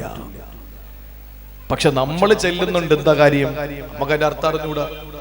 അതിന്റെ അർത്ഥം എന്നറിയോ? നമ്മൾ എത്ര പൊന്നുപോലെ നോക്കിയതാ നമ്മുടെ ഭാര്യയെ അല്ലെങ്കിൽ മകനെ അല്ലെങ്കിൽ മകളെ. നമ്മൾ എന്താ മരിച്ചു പോയപ്പോ ദുആ ചെയ്യുന്നത്? കഷ്ടപ്പെട്ട് ഞാൻ 5 കോടി രൂപയ്ക്ക് വെച്ച വീട്, ആ വീടിനേക്കാൾ ഖൈറായ വീട് നീ കൊടുക്കണം തമ്പുരാനെ. നമ്മൾ ചെയ്യുന്ന ദുആയാണ്. എന്റെ ഭാര്യയ്ക്ക് ഞാൻ ഇവിടെ വെച്ച വീട്ടിനേക്കാൾ ഖൈറായ വീട് നീ കൊടുക്കണം. എന്റെ ഉമ്മ, എന്റെ ഉപ്പ, എന്റെ സഹോദരങ്ങൾ, അതായിരുന്നു അവരുടെ ലോകം. ഇപ്പൊ മരിച്ചു, അല്ലാഹുവേ നീ ഇവിടത്തെ കുടുംബത്തെക്കാൾ നല്ലൊരു കുടുംബം അവിടെ കൊടുക്കണം. അല്ലാഹുവേ ഇവിടെ ഞാനാണ് ഭർത്താവ്, എന്റെ ഭാര്യയ്ക്ക് നാളെ നീ എന്നെക്കാൾ ഖൈറായ ഒരു ഭർത്താവിനെ കൊടുക്കണം. അത് ഏതാണെന്നുള്ളത് മറ്റൊരു വിഷയം, അത് വേറൊരു വിഷയമാണ്. അത് നമ്മൾ തന്നെയാണ്, അത് സംശയമൊന്നുമില്ല. പക്ഷെ നമ്മൾ പറയുന്ന വാക്ക്, അതിന്റെ അർത്ഥം നമ്മൾ മനസ്സിലാക്കണം. പടച്ചോനെ, ഇവിടത്തെ വീട്ടിനേക്കാൾ ഖൈറായ വീട്, ഇവിടത്തെ അയൽവാസത്തെക്കാൾ ഖൈറായ അയൽവാസം, ഇവിടത്തെ വീടിനേക്കാൾ ഖൈറായ വീടും കുടുംബത്തെക്കാൾ കുടുംബവും, ഭർത്താവിനേക്കാൾ നല്ല ഭർത്താവിനെ കൊടുക്കണേ അല്ലാ എന്ന് ദുആ ചെയ്യുമ്പോൾ പ്രിയപ്പെട്ടവരെ, ഭർത്താവിന്റെ നെഞ്ചകം വിറയ്ക്കൂലേ, നെഞ്ചകം പിടയ്ക്കൂലേ? കാരണം എന്താ? അതിന്റെ അർത്ഥം അറിയുന്നവന് അങ്ങനെയാ. പക്ഷെ അർത്ഥം അറിയാതിരിക്കുന്നിടത്തോളം കാലം ഇങ്ങനെ നമ്മളങ്ങ് പാടുക, നമ്മൾ എങ്ങനെ ദ്വാരക്കാൻ. അതാണ് ഖുർആന്റെ അവസ്ഥ. എന്തെല്ലാം ആയത്തുകൾ നമ്മുടെ മുന്നിൽ പോകുന്നു, കേട്ട് പോകുന്നു, നമുക്ക് കരച്ചിൽ വരുന്നില്ല. കാരണം എന്താ? എന്താ പറയുന്നതെന്ന് അറിയണ്ടേ, എന്താ പറയുന്നറിയണമല്ലോ. അതുകൊണ്ട് പ്രിയപ്പെട്ടവരെ, ഖുർആൻ ഓതുന്നത് കേൾക്കുമ്പോൾ നമ്മുടെ കണ്ണുകൾ നിറയേണ്ടതുണ്ട്, കരച്ചിൽ വരേണ്ടതുണ്ട്. ഇതാണ് മൂന്നാമതായ ഖുർആനിലൂടെ അല്ലാഹു തആല പറഞ്ഞത്. ഇനി നാലാമതൊരു സ്ഥലമുണ്ട്, ഏതെന്നറിയോ? നാലാമത് ഖുർആൻ പറഞ്ഞ കരയേണ്ട സ്ഥലമേതാ? എന്റെ മാണിക്കോട്ടിലെ പ്രിയപ്പെട്ട സഹോദരങ്ങളെ, ജീവിതത്തിൽ ഈ ഭാഗത്തൂടെ പോകാത്തവരാരും ഉണ്ടാവൂല. ഏത് സമയമാണ് നാലാമത് കരയേണ്ടതെന്നറിയോ? അല്ലാഹു അവന്റെ ഖുർആൻ സൂറത്തു തൗബയിലൂടെ പറയുകയാണ്, ഫരിഹൽ മുഖല്ലഫൂന ബിമഖഅദിഹിം ഖിലാഫ റസൂലില്ലാഹ് വകരിഹു അൻ യുജാഹിദൂ ബിഅംവാലിഹിം വഅൻഫുസിഹിം ഫീ സബീലില്ലാഹ് വഖാലൂ ലാ തൻഫിറൂ ഫിൽ ഹർ ഖുൽ നാറു ജഹന്നമ അശദ്ദു ഹർറാ ഫലിയൽഹഖൂ ഖലീലൻ നാലാമത് എവിടെയാണ് കരയേണ്ടതെന്നറിയോ? അള്ളാന്റെ ഖുർആൻ പരിചയപ്പെടുത്തുന്നത്. ഞാൻ ആമുഖം പറഞ്ഞ കഥ മറന്നിട്ടില്ലല്ലോ. തബൂക്കിലേക്ക് യുദ്ധത്തിന് പോകാൻ വിളിച്ച ഒരു വിഭാഗ സഹാബത്തിന് അവരുടെ കയ്യിലെ വാളുകളില്ലാത്തത് കൊണ്ട് ആത്മാർത്ഥതയുടെ കണ്ണുനീരിന്റെ ഉപമ പറഞ്ഞല്ലോ, അവരെ മടക്കി വിട്ടല്ലോ. എന്നാൽ യുദ്ധത്തിന് പോകാത്ത ഒരു വിഭാഗം ആളുകൾ ഉണ്ടായിരുന്നു. അവരുടെ കയ്യിൽ സാമ്പത്തിക ശേഷിയും വാളും പരിചയം സർവ്വതുമുണ്ട്. പക്ഷെ അവര് പോകാത്തതിന് പോകാത്തതിന്റെ കാരണം എന്തെന്നറിയോ? സഹോദരങ്ങളെ, അവർക്ക് ഭൗതികമായ ചില താല്പര്യങ്ങളായിരുന്നു. യുദ്ധത്തിന് വേണ്ടി റസൂലുള്ള വിളിച്ചപ്പോൾ മൈലുകൾക്കപ്പുറത്ത് തബൂക്കിലേക്ക് യാത്ര പോകാനും മടി കാണിച്ച ആ പ്രിയപ്പെട്ട ആളുകൾ അള്ളാഹുവിന്റെ ഖുർആൻ അവരോട് പറഞ്ഞതെന്തെന്നറിയോ? അവരെ പറ്റിയിട്ട് വിശദീകരിച്ചതിന് ശേഷം അടുത്ത ആയത്തിൽ അല്ലാഹു പറയുന്നത് ഫലിയൽഹഖൂ ഖലീലൻ വലിയബ്കൂ കസീറാ. വളരെ കുറച്ച് ചിരിക്കട്ടെ, ധാരാളം കരയട്ടെ. ഇത് പറയുന്നതിന് തൊട്ടു മുമ്പ് ഈ യുദ്ധത്തിന് പോകാത്ത വിഭാഗത്തെയാണ് അല്ലാഹു പരാമർശിച്ചത്. മദീനയിലെ ഈത്തപ്പഴത്തിന്റെ വിളവെടുപ്പ് സമയം കളഞ്ഞിട്ടിയതാ. ഒരു കൈ ചെയിൻ കിട്ടിയിട്ടുണ്ട് ഗോൾഡിന്റെ, അത് ഓഫീസുമായി ബന്ധപ്പെടുക. പ്രിയപ്പെട്ട സഹോദരങ്ങളെ, മദീനയില് ഈത്തപ്പനയുടെ വിളവെടുപ്പിന്റെ സമയം. ആ സമയത്ത് എല്ലാ ആളുകളും തോട്ടത്തിലേക്ക് പോകും. തോട്ടത്തിൽ പോയി വിളവെടുക്കണമല്ലോ. ഈത്തപ്പന പാകമായി ശക്തമായ ചൂട്, പുറത്തിറങ്ങാൻ പറ്റുന്നില്ല, മാത്രമല്ല കഴിക്കാൻ ഒന്നുമില്ല. ആ സമയത്താണ് തബൂക്കിലേക്കുള്ള യുദ്ധത്തിന്റെ ആഹ്വാനം വരുന്നത്. ആ യുദ്ധത്തിന് പോകാൻ വേണ്ടി സഹാബത്തിനെ അള്ളാഹുവിന്റെ ഹബീബ് വിളിക്കുമ്പോ ഒരു വിഭാഗം ആളുകൾ വീട്ടിൽ കയറി ഇരുന്നിട്ട് പറഞ്ഞു, ഞങ്ങൾ വരൂല. അവര് പറഞ്ഞത് എന്താണെന്നറിയോ? അവര് മുശ്രിക്കീങ്ങളാണ്, അവര് മുനാഫിക്കീങ്ങളാണ്, അവർക്ക് ഈമാനില്ലായിരുന്നു. എങ്കിൽ അവർ പോകുമായിരുന്നല്ലോ. വിശ്വാസം ഉള്ളിൽ ഇല്ലാത്ത നിലയിൽ ഞങ്ങൾ വിശ്വാസികളാണ് എന്ന് പുറത്തു നബിയെയും സഹാബത്തിനെയും ധരിപ്പിക്കുന്ന കപടന്മാരായിരുന്നു അവർ. പോയില്ല എന്ന് മാത്രമല്ല, പോകാനിറങ്ങിയ ആളുകളോട് പറഞ്ഞു, ല തംഫിറു ഫിൽ ഹർ, ഈ ചൂടത്ത് എങ്ങനെയാടാ നിങ്ങൾ പോകുന്നേ? അള്ളാഹു അവരോട് പറഞ്ഞു, പറയൂ നബിയെ അവരോട്, നരകത്തിന്റെ ചൂട് ഇതിനേക്കാൾ ഭീകരമാണെന്ന്. ആ മനുഷ്യരെ അല്ലാഹു തആല വളരെ ക്രിയാത്മകമായി അവരെ അല്ലാഹു തആല ചില പരീക്ഷണങ്ങൾ കൊടുത്തു. എന്നിട്ടാണ് അല്ലാഹു പറഞ്ഞത് ഫൽയൽഹഖൂ ഖലീലൻ വൽയബ്കൂ കസീറാ. കുറച്ച് ചിരിക്കട്ടെ, ധാരാളം കരയട്ടെ. നാലാമത് നമ്മൾ കരയേണ്ടത് ചെയ്തു പോയ പാപങ്ങളെ ഓർത്തിട്ടാണ്. പലിശയെ പറ്റി ഓർക്കുമ്പോ, കള്ളുകുടിയെ പറ്റി, മദ്യപാനത്തെ പറ്റി ഓർക്കുമ്പോ, ഹറാമായ മുതൽ സമ്പാദിച്ചതിനെ പറ്റി ഓർക്കുമ്പോൾ കണ്ണുകൾ നിറയണം. പള്ളിയുടെ മുകളിലത്തെ നിലയിലിരിക്കുകയാണ് ആരാ? ഹസൻ ബസരി റളിയല്ലാഹു തആല അൻഹു പള്ളിയുടെ മുകളിൽ ഇരുന്ന് കരയുകയാണ്. ആ ചെയ്തു പോയ പാപങ്ങൾ ഓർത്തിട്ട് ഹസൻ ബസരി തങ്ങൾ ഇങ്ങനെ കരഞ്ഞപ്പോ താഴെ പള്ളിയുടെ താഴ്ഭാഗത്ത് നിന്ന് ഒരാളുടെ തുണിയിലേക്ക് കണ്ണുനീര് വീണു. താഴെ നടന്നുപോയ ഒരാളുടെ തുണിയിൽ മുകളിലിരുന്ന് കരയുന്ന ഹസൻ ബസരി തങ്ങളുടെ കണ്ണുനീര് വീണു. നിങ്ങൾക്കറിയോ, ആ കണ്ണുനീര് വീണുടനെ ഹസൻ ബസരി തങ്ങളോട് വിളിച്ചിട്ട് ചോദിക്കാണ് താഴെ നിന്ന മനുഷ്യൻ, ഏ സഹോദര, ഇത് ശുദ്ധിയുള്ള വെള്ളമാണോ അതോ നജസ് വല്ലതുമാണോ? എനിക്ക് തുണി മാറ്റാൻ വേണ്ടി കിട്ടാൻ. ആ സമയത്ത് ഹസൻ ബസരി തങ്ങൾ മുകളിലത്തെ നിലയിലിരുന്നു കൊണ്ട് വിളിച്ചു പറയുകയാണ്, ഏ സഹോദരാ, തുണി പോയി മാറ്റിവെക്കൂ, കാരണം അത് നജസാ. ഇത് കൊടും പാപിയായ ഒരു മനുഷ്യന്റെ കണ്ണിൽ നിന്ന് വന്ന കണ്ണുനീരാ. പാപത്തെ ഓർത്തിട്ട് കരഞ്ഞപ്പോ അതിൽ നിന്ന് പുറത്തേക്ക് വീണ കണ്ണുനീരാ. അതുകൊണ്ട് പോയി തുണി മാറ്റോ സഹോദരാ എന്ന് ഹസൻ ബസരി റളിയല്ലാഹു തആല അൻഹു വിളിച്ചു പറഞ്ഞെങ്കിൽ എന്റെ പ്രിയപ്പെട്ട സഹോദരങ്ങളെ, ഒരു മനുഷ്യനെ കരയുമ്പോ നാലാമത് ഖുർആൻ പരിചയപ്പെടുത്തിയത് അവന്റെ ജീവിതത്തിൽ ചെയ്തു പോയ പാപങ്ങളെ ഓർത്തിട്ടാണ് കരയേണ്ടത്. ഒരിക്കൽ ആയിഷ ബീവി റളിയല്ലാഹു അൻഹാ നബി സല്ലല്ലാഹു അലൈഹി വസല്ലമ തങ്ങളോട് ചോദിച്ചു, നബിയെ, അങ്ങയുടെ സമുദായത്തിൽ നിന്ന് ആരെങ്കിലും ഹിസാബില്ലാതെ സ്വർഗ്ഗത്തിൽ പോവോ? സുരേഷ് ഗോപിയുടെ മകളുടെ കല്യാണത്തിന് മോഹൻലാലും മമ്മൂട്ടിയും സർവ്വ നടന്മാരൊക്കെ വന്നു. രാജ്യത്തിന്റെ പ്രധാനമന്ത്രി വരുന്നത് കൊണ്ട് എല്ലാവരെയും പരിശോധന നടത്തി. ഇനി കേരളത്തിന്റെ മുഖ്യമന്ത്രി പിണറായി വിജയൻ എയർപോർട്ടിൽ വന്നാൽ ആ ഡ്യൂട്ടി ചെയ്യേണ്ടവർക്ക് ഡ്യൂട്ടി ചെയ്തേ പറ്റുള്ള ഒരു പരിശോധന, ദേഹപരിശോധന. അതതിന്റെ നയമാണ്, അതതിന്റെ നിയമമാണ്, അത് ഒഫീഷ്യലാണ്, പൊളിറ്റിക്കൽ അല്ല, ഒഫീഷ്യലാണ്. അത് ചെയ്തേ പറ്റൂ, ഡ്യൂട്ടിയാണ്. ആ ഡ്യൂട്ടി ചെയ്തിട്ട് വേണം കേറ്റാൻ. നമ്മൾ ആരെന്ന് പറഞ്ഞാലും എയർപോർട്ടിലേക്ക് പോകുമ്പോ ഒരു പരിശോധന നടത്തും അല്ലേ? അത് നടത്താതെ കേറ്റുവോ? കേറ്റൂല. ഹിസാബില്ലാതെ ആരാ സ്വർഗത്തിൽ പോവുക? നിങ്ങളൊന്ന് ആലോചിച്ച് നോക്കിയേ. ഹിസാബ് എല്ലാവർക്കും പറഞ്ഞിട്ടുള്ള കാര്യമാണ്. ആയിഷ ബീവി വന്നിട്ട് നബി തങ്ങളുടെ അടുത്ത് ചോദിക്കുക, അള്ളാന്റെ ഹബീബേ, അങ്ങയുടെ ഉമ്മത്തുകളിൽ ആരെങ്കിലും ഹിസാബില്ലാതെ സ്വർഗത്തിൽ പോവോ? ആരെങ്കിലും വിചാരണയില്ലാതെ സ്വർഗത്തിൽ പോവോ? ആ സമയത്ത് അവിടെ നിന്ന് പറയുകയാണ്, പോകും ആയിഷ. എന്നിട്ട് ആയിഷ ബീവി റളിയല്ലാഹു അൻഹയോട് പറയുകയാണ്, മൻ ദക്കറ ദുനൂബഹു ഫബകാ. പാപം ചെയ്യാത്തവനും നല്ല പറഞ്ഞത്. പാപം ചെയ്യാത്തവര് ഹിസാബില്ലാതെ സ്വർഗത്തിൽ പോകുമെന്നല്ല.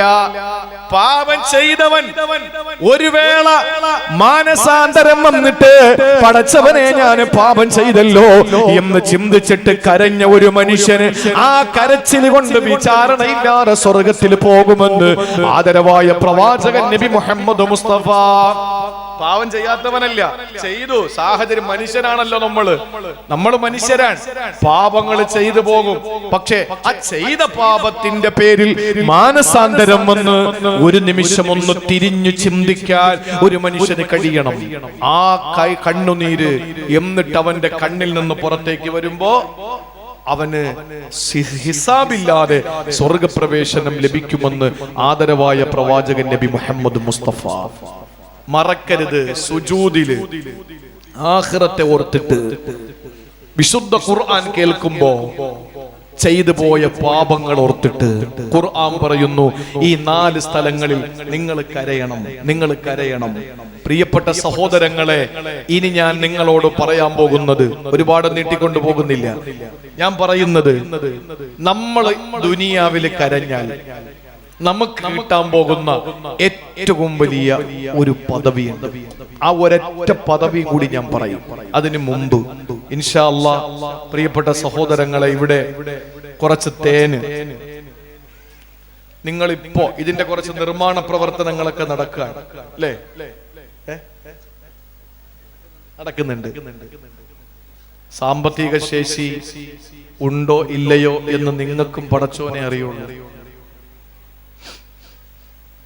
വിശുദ്ധ ഖുർആനില് ഇന്നലെ ഞാൻ ബേക്കൽ മഖാം മുറൂസിൽ പ്രസംഗിച്ചത് വിശ്വാസിയും തേനീച്ചയും എന്ന വിഷയത്തെ പറ്റിയാണ്. ഖുർആനിൽ പറഞ്ഞ, ഖുർആനിൽ ഒരു അധ്യായം തന്നെ ഈ തേനീച്ചയെ പറ്റിയിട്ടുണ്ട്. സൂറത്തുൻ നഹ്ല്. ഒരു തുള്ളിത്തേൻ ആ തേൻ ഉൽപ്പാദിപ്പിക്കുന്നതിന് തേനീച്ചയ്ക്ക് 100 പൂക്കളെ സമീപിക്കേണ്ടി വരുമെന്നാണ്. 100 ഗ്രാം തേൻ ഉൽപ്പാദിപ്പിക്കുന്നതിന് 2500 യാത്ര ചെയ്യണം തേനീച്ച. മണിക്കൂറിൽ 29 കിലോമീറ്റർ വേഗതയുള്ള തേനീച്ച ദിവസം 4 കിലോമീറ്റർ യാത്ര ചെയ്യും. 40 ദിവസമാണ് തേനീച്ചയുടെ ആയുസ്. ഈച്ചകളുടെ വിഭാഗം മുഴുവനും നരകത്തിലാണ്, പക്ഷേ തേനീച്ച സ്വർഗത്തിലാണെന്ന് നബി മുഹമ്മദ് മുസ്തഫ. വിശുദ്ധ ഖുർആൻ പറഞ്ഞ ഷിഫാ എന്ന് പറഞ്ഞ ഈ ഔഷധം ഇൻഷാ അല്ലാഹ് എത്ര ഉണ്ട് ഷരീഫെ? എത്ര ഉണ്ട്?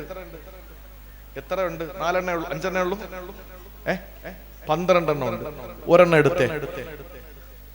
ഒരു ചെറിയ ഒരു മരുന്ന് ഡോക്ടർ പറയാൻ 10 ലക്ഷം രൂപ ഉണ്ട്, നിങ്ങളുടെ രോഗശമനത്തിന് ഇത് കാരണമാണ് എന്ന് പറഞ്ഞാൽ നമ്മൾ എന്ത് വില കൊടുത്തും വാങ്ങൂലേ?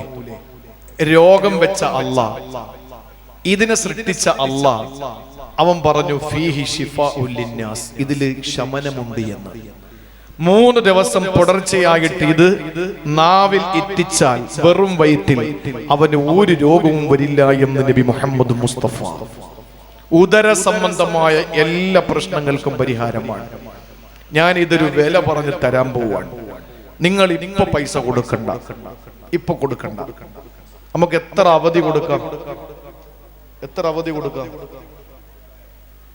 റമളാൻ മുമ്പ് മതിയോ? ഒരാഴ്ച ഇല്ല, മറക്കില്ല, അവർ തരും. ഒരു മാസം കൊടുത്തൂടെ? ഒരു മാസം.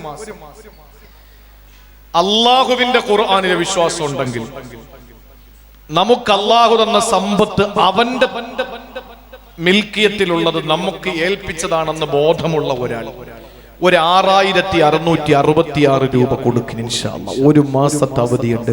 ആരാണ് ഇത് കൊണ്ടുപോകുന്ന ഭവനത്തിൽ?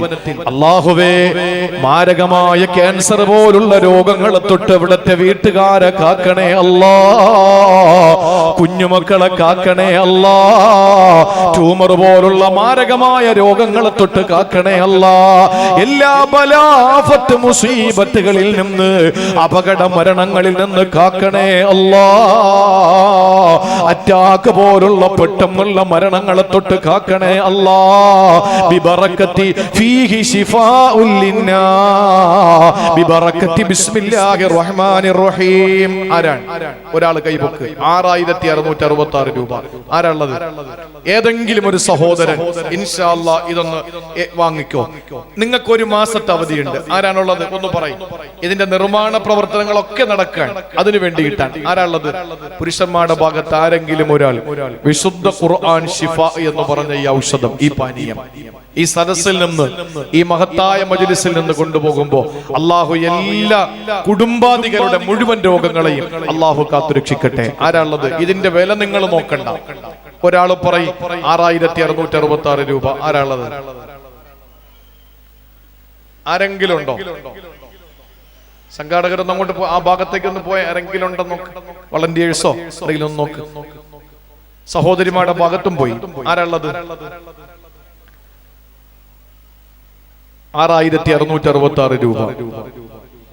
കൂടി പോയിട്ടൊന്നുമില്ലല്ലോ, കൂടിയില്ലല്ലോ, ഇത് കൂടുതലല്ലല്ലോ ചോദിച്ചത്.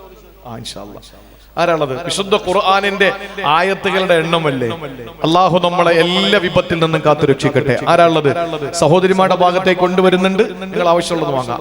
ആരെങ്കിലും ഒരാളുണ്ടോ? ഒന്ന് കൈപൊക്ക്. ബിസ്മില്ലാ. ഇപ്പൊ കൊടുക്കേണ്ട പൈസ നിങ്ങൾ. ആരാളത്?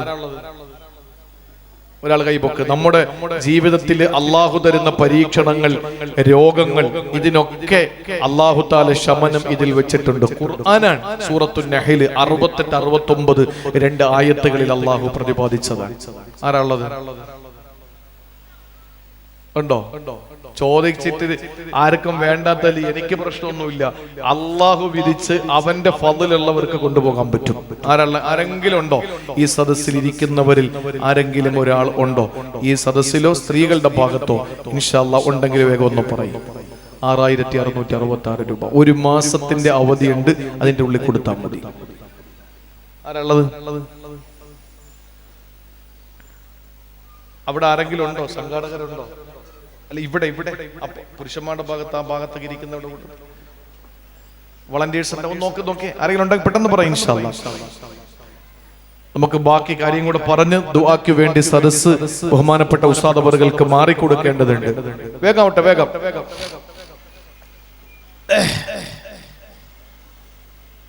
ഉണ്ടോ? പുരുഷന്മാരുടെ ഭാഗത്തോ സ്ത്രീകളുടെ ഭാഗത്തോ? ശരീഫ് സ്ത്രീകളുടെ ഭാഗത്തേക്ക് ആ തേൻ കൊണ്ടുപോയി. ആരെങ്കിലും ഇൻഷാ അല്ലാഹ് ഈ നല്ല മാർഗത്തിൽ ഇതിനു വേണ്ടിയിട്ട് ചെലവഴിച്ച് ഉണ്ടോ? അവിടെ ആ ഭാഗത്ത് ഒന്ന് ചോദിച്ചേ.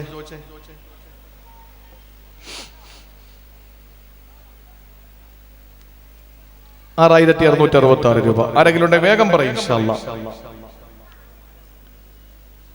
സ്ത്രീകളുടെ ഭാഗത്തേക്ക് കൊണ്ടുവന്നിട്ടുണ്ട്. ഇൻഷാ അല്ലാഹ് ഇപ്പോഴും കൊടുക്കണ്ട. നിങ്ങൾ ഒരു അവധിയുണ്ട്, നല്ലൊരു അവധി, ഒരു മാസം ഇൻഷാ അല്ലാഹ് നിങ്ങൾക്ക് സമയമുണ്ട്. അതിന്റെ ഉള്ളിൽ കൊടുത്താൽ മതി.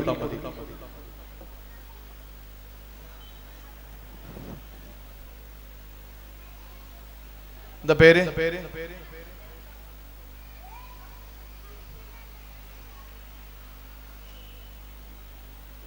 എന്താ പേരെന്താ?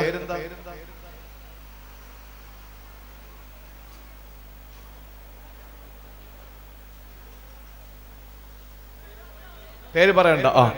അല്ലാഹുവേ പടച്ചവനെ നീ സ്വീകരിക്കണേ അല്ലാ. അല്ലാഹുവേ പരിശുദ്ധമായ നിന്റെ ഖുർആൻ ശമനമാണ് എന്ന് പറഞ്ഞ ഈ പാനീയം കൊണ്ടുപോയ കൊണ്ടുപോകുന്ന സഹോദരന്റെ ജീവിതത്തിൽ അല്ലാഹുവേ ബറക്കത്ത് കൊടുക്കണേ അല്ലാ. കുടുംബത്തിലുള്ള സർവരെയും നീ രോഗത്തിൽ നിന്ന് കാക്കണേ അല്ലാ. ക്യാൻസർ പോലുള്ള മാരകമായ രോഗങ്ങളിൽ നിന്ന് കാക്കണേ അല്ലാ. ലക്ഷപ്രഭുക്കളല്ല, കോടീശ്വരന്മാരല്ല, നിന്റെ വിശുദ്ധമായ ഖുർആൻ ശിഫ എന്ന് പറഞ്ഞ ഈ ഔഷധം കൊണ്ടുപോകുന്ന സഹോദരനെ, കുടുംബത്തെയും അവിടുത്തെ മക്കളെ നീ എല്ലാ ആഫത്ത് ബലാ മുസീബത്തുകളിൽ നിന്ന് കാക്കണേ അല്ലാ. കാത്തുരക്ഷിക്കണേ തമ്പുരാനെ. എല്ലാ പ്രതിസന്ധികളിൽ നിന്ന് നീ കരകയറ്റണേ അല്ലാ. ശരീഫ് കൊടുക്ക്. ബിസ്മില്ലാ. ഇനി ആരെങ്കിലും ഉണ്ടോ?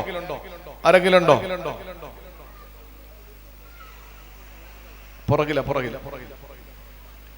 ആരെങ്കിലുണ്ടോ? അത് കൊടുത്തേക്ക്.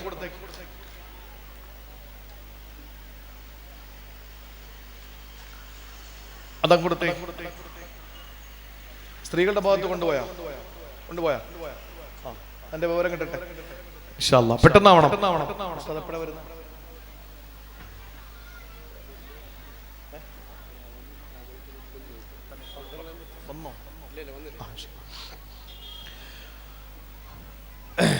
പ്രിയപ്പെട്ട സഹോദരങ്ങളെ, നമുക്ക് ബഹുമാനപ്പെട്ട ഉസ്താദിന്റെ ദുആയ്ക്ക് മുമ്പായി ഈ തേൻ നിങ്ങൾക്ക് തരും. ദുആയുടെ മജ്ലിസാണ്, നമ്മുടെ സമാപന ദിവസമാണ്. കഴിഞ്ഞ വർഷം ഞാൻ ഓർക്കുന്ന, കഴിഞ്ഞ വർഷമല്ല ഇതിനു മുമ്പ് ഞാൻ ഈ ഉറൂസിന് പ്രസംഗിക്കുമ്പോ ഏറ്റവും ആ പ്രസംഗത്തിൽ അവസാനം ദുആയ്ക്ക് വേണ്ടി വന്നത് ബഹുമാനപ്പെട്ട മാണിയൂർ ഉസ്താദാണ്. എന്റെ ഓർമ്മ ശരിയാണെങ്കിൽ ആ സമയത്ത് ഒരുപാട് തേനും ഒരുപാട് മന്ത്രിച്ച വെള്ളവും ഒക്കെ ഇവിടുത്തെ ഓരോരുത്തരും അത് കൊണ്ടുപോയി. വർഷങ്ങൾ ഒരുപാടൊന്നും ആയിട്ടില്ല, 1-2 വർഷത്തിന് മുമ്പുള്ള കഥയാണ്. അപ്പൊ ഇൻഷാ അല്ലാഹ് ആ ദുആയ്ക്ക് മുമ്പായി അത് നിങ്ങൾക്ക് തരും. നല്ലൊരു വില കൊടുത്ത് ഇത് വാങ്ങി ഇതിന്റെ നിർമ്മാണ പ്രവർത്തനങ്ങൾ നിങ്ങൾ പങ്കാളികളാകണം. അല്ലാഹു തൗഫീഖ് നൽകട്ടെ. ഉസ്താദ് ദുആക്ക് എത്തുന്നതിന് മുമ്പ് ഞാൻ എന്റെ ബാക്കി വിഷയങ്ങളും കൂടെ പറയാൻ. നമ്മുടെ ജീവിതത്തിൽ അല്ലാഹു തന്ന ഏറ്റവും വലിയ സൗഭാഗ്യമാണ് ഖൽബ് തുറന്നൊന്ന് കരയാൻ ഒരാൾക്ക് കഴിയുക എന്നുള്ളത്. എല്ലാവർക്കും ആ ഭാഗ്യം അല്ലാഹു കൊടുക്കില്ല. നമ്മൾ ആവർത്തിച്ചു പറയുന്നു, അഭിമാനത്തോടുകൂടി ആത്മാർത്ഥതയുള്ള ഒരു തുള്ളി കണ്ണുനീര് നമുക്കുണ്ടായാൽ നമുക്കതുകൊണ്ട് വിജയമാണ്. നേരെ മറിച്ച് പ്രിയപ്പെട്ടവരെ, അഭിനയത്തിന്റെ കണ്ണുനീരിന് ഒരിക്കലും ഒരു വിലയില്ല. അല്ലാഹു നമ്മളെ കരയിപ്പിക്കും. യൂസുഫ് നബിയുടെ സഹോദരങ്ങൾക്ക് സംഭവിച്ചതുപോലെ ഈ പറയപ്പെട്ട 4 സ്ഥലങ്ങളിൽ നമ്മുടെ കരച്ചിൽ, നമ്മുടെ കണ്ണുനീര് അല്ലാഹു ഏറെ പ്രതീക്ഷയോടെ കാത്തിരിക്കുമ്പോൾ സഹോദരങ്ങളെ, കരഞ്ഞാൽ അല്ലാഹു നമുക്ക് തരുന്ന കൂലി ഏതെന്നറിയോ? അല്ലാഹു നമുക്ക് തരുന്ന പ്രതിഫലം ഏതെന്നറിയോ? ഈ ലോകത്തിൽ നിന്ന് നമ്മൾ മരിക്കണമല്ലോ, ഈ ലോകത്തിൽ നിന്ന് നമ്മൾ വിട പറയണമല്ലോ. ആ സമയത്തിന്റെ പ്രിയപ്പെട്ട സഹോദരങ്ങളെ, മരിക്കാൻ നേരത്ത് അള്ളാന്റെ വിശുദ്ധമായ ഖുർആൻ പരിചയപ്പെടുത്തുന്ന ചില ആളുകൾ മരിക്കാൻ നേരത്ത് അവർ ഈ ലോകത്ത് നിന്ന് വിട പറയുമ്പോൾ അവർക്ക് വേണ്ടിയിട്ട് ആകാശഭൂമികൾ കരയില്ലത്രേ. അവര് മരിച്ചാൽ ആകാശഭൂമികൾ കരയില്ല. സഹോദരങ്ങളെ, ഈ ആയത്ത് വിശുദ്ധ ഖുർആൻ സൂറത്ത് ദുഖാനിൽ അല്ലാഹ് പറയുമ്പോൾ ഇത് ഫിർഔനെയും അതുപോലെ തന്നെ പരിവാരങ്ങളെയും പറ്റി പറയുന്നിടത്താണെങ്കിൽ ഒരു കാര്യം തീർച്ച ഒരിക്കലും മഹാനായ സയ്യിദുനാ അലി റളിയല്ലാഹു തആല അൻഹുവിനോട് ഒരാൾ വന്നിട്ട് ചോദിക്കുകയാണ്. ഈ ആയത്ത് പറഞ്ഞു കേട്ടപ്പോൾ, ഈ ആയത്ത് ഓതി കേട്ടപ്പോൾ അലി തങ്ങളോട് ചോദിക്കുകയാണ്, അലി തങ്ങളെ, ഒരാൾ മരിച്ചാൽ അയാൾക്ക് വേണ്ടി ആകാശഭൂമികൾ കരയുമെന്നാണോ? ആകാശം കരയുമോ എന്ന് ചോദിക്കുമ്പോൾ അലി റളിയല്ലാഹു തആല അൻഹു കൊടുത്ത മറുപടി എന്തെന്നറിയോ? അലി റളിയല്ലാഹു അൻഹു ആ മനുഷ്യനോട് പറഞ്ഞ മറുപടി എന്തെന്നറിയോ? ഇതുവരെ ആരും ചോദിക്കാത്ത ചോദ്യമാണ് സഹോദരാ നീ ചോദിച്ചത്. ഇതുവരെ ഒരാളും ചോദിക്കാത്ത ചോദ്യമാണ് ചോദിച്ചത്. എന്നാ കേട്ടോ, അലി റളിയല്ലാഹു അൻഹു സഹോദരന് കൊടുക്കുന്ന മറുപടി എന്തെന്നറിയോ? ഇന്നഹു ലൈസ മിൻ അബ്ദിൻ ഇല്ലാ ലഹു മുസല്ലൻ ഫിൽ അർളി വമസ്അദുൻ അമലുഹു മിനസ് സമാ. ആ ആകാശഭൂമികൾ ഒരു മനുഷ്യന് വേണ്ടി കരയുമെന്ന് പറയുമ്പോൾ എങ്ങനെയാണ് കരയുന്നതെന്നറിയോ? പ്രിയപ്പെട്ടവരെ, മരിച്ചു പോകുന്ന മനുഷ്യന് സാലിഹായിരുന്നെങ്കിൽ അവന് ഭൂമിയിൽ അള്ളാഹുവിന് വേണ്ടി സുജൂദ് ചെയ്തവനാ, ഈ പള്ളിയിൽ വന്ന് സുജൂദ് ചെയ്തവനാണ്, വീട്ടിൽ സുജൂദിൽ കിടന്നവനാണ്, അള്ളാഹിന് വേണ്ടി സുജൂദുകൾ അർപ്പിച്ചവനാണെങ്കിൽ ആ സുജൂദ് ചെയ്ത മുസല്ലയുണ്ടല്ലോ, ആ സുജൂദ് ചെയ്ത സ്ഥലമുണ്ടല്ലോ, അവന് നമസ്കരിച്ച മുസല്ലയുണ്ടല്ലോ, അത് തേങ്ങി തേങ്ങി കരയുമെന്ന് നബിനാ റസൂലുള്ളാഹി. സഹോദരങ്ങളെ, ആകാശം കരയുന്നത് എങ്ങനെയെന്നറിയോ? ആകാശത്തിലേക്ക് കയറി പോകുന്ന അമലുകൾ കയറി പോകുന്ന വാതിലുണ്ടത്രേ. ആകാശത്തിലേക്ക് കയറി പോകുന്നത്, അമലുകളെ കയറി പോകുന്നത് ഒരു വാതിലിലൂടെയാണ്. ആ വാതിൽ കരയുമത്രേ. ഇനി അമലുകളില്ലല്ലോ അല്ലാ, ഇനി അമലുകൾ കയറി വരാനില്ലല്ലോ എന്നോർത്തിട്ട് ആ വാതിലുകൾ കരയുമെന്നാണ്, ആകാശം കരയുമെന്നാണ്, ഭൂമി കരയുമെന്നാണ്. നമ്മൾ സുജൂദ് ചെയ്ത സ്ഥലമുണ്ടല്ലോ, നമ്മൾ അല്ലാഹുവിന് വേണ്ടിയിട്ട് എവിടെയെന്നെല്ലാം ഇബാദത്തുകൾ ചെയ്തിട്ടുണ്ടോ, നമ്മുടെ ഓതൽ കേട്ട സ്ഥലങ്ങള്, നമ്മൾ തസ്ബീഹ് ചൊല്ലുമ്പോൾ നമ്മുടെ കയ്യിരിക്കുന്ന പരിശുദ്ധമായ തസ്ബീഹിന്റെ മാല, അതുപോലെ നിസ്കാരത്തിന് നമ്മൾ ഉപയോഗിച്ച നിസ്കാര കുപ്പായ, പെങ്ങളെ നിങ്ങളുടെ നമസ്കാരത്തിന് വേണ്ടി വിരിച്ച മുസല്ല, നമ്മൾ നിസ്കാരത്തിന് വേണ്ടി ഏതെല്ലാം വസ്തുക്കളുമായിട്ട് നമുക്ക് കണക്ഷൻ ഉണ്ടോ, അതെല്ലാം നാളെ കരയുമെന്നുള്ളതാ. നമ്മൾ ഒരു വിശുദ്ധമായ ഖുർആൻ ശരീഫ് ഉണ്ടല്ലോ, ആ ഖുർആൻ ശരീഫ് നാളെ നമുക്ക് വേണ്ടി കരയുമെന്നാ. നമ്മൾ ഓതിയ ഖുർആൻ കേട്ട വസ്തുക്കൾ ഉണ്ടല്ലോ, അത് പള്ളിയുടെ ചുമരാകാ, അത് പള്ളിയുടെ തൂണാകാ, അതല്ലെങ്കിൽ വീടിന്റെ ചുമരാകാ, ഡോറാകാ, ഏതാണെങ്കിലും ആ വസ്തുക്കളെല്ലാം കരയുമെന്നാണ്. ഇബാദത്തുകൾ ചെയ്ത ഒരു മനുഷ്യനെ സംബന്ധിച്ചിടത്തോളം അവന്റെ ഇബാദത്തുകൾക്ക് സാക്ഷ്യം വഹിച്ച സർവ്വതും അവന്റെ മരണത്തോടെ കരയുമെന്ന് ആരംഭപ്പോവായ ഹബീബ് നബി മുഹമ്മദ് മുസ്തഫ.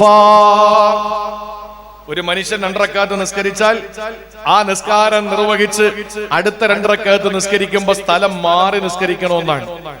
കാരണം എന്താ? ഇതൊക്കെ നാളെ സാക്ഷി വരാനുള്ളതാണ്, ഇതൊക്കെ നാളെ സാക്ഷി പറയാനുള്ളതാണ്.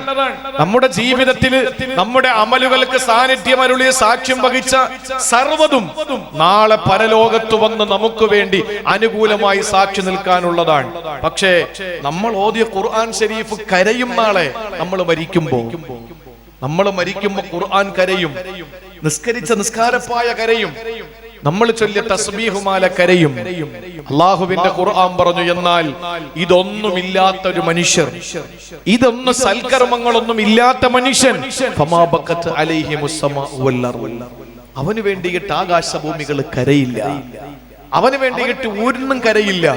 ചില ആളുകൾ മരണപ്പെടുമ്പോ അള്ളാഹുവിന്റെ റസൂല് പരിചയപ്പെടുത്തിയത്, മാണിക്കോത്തൊരാള് നല്ലവനാണെങ്കിൽ അവൻ മരിക്കുന്ന സമയത്ത് അവന് വേണ്ടിയിട്ട് ഇവിടത്തെ പക്ഷിപറവാദികൾ, വൃക്ഷലതാദികൾ, ഇവിടത്തെ ഇഴജന്തുക്കൾ, ഇവിടത്തെ സർവ്വ ചരാചരങ്ങളും അവന് വേണ്ടി കരയുമെന്നാണ്.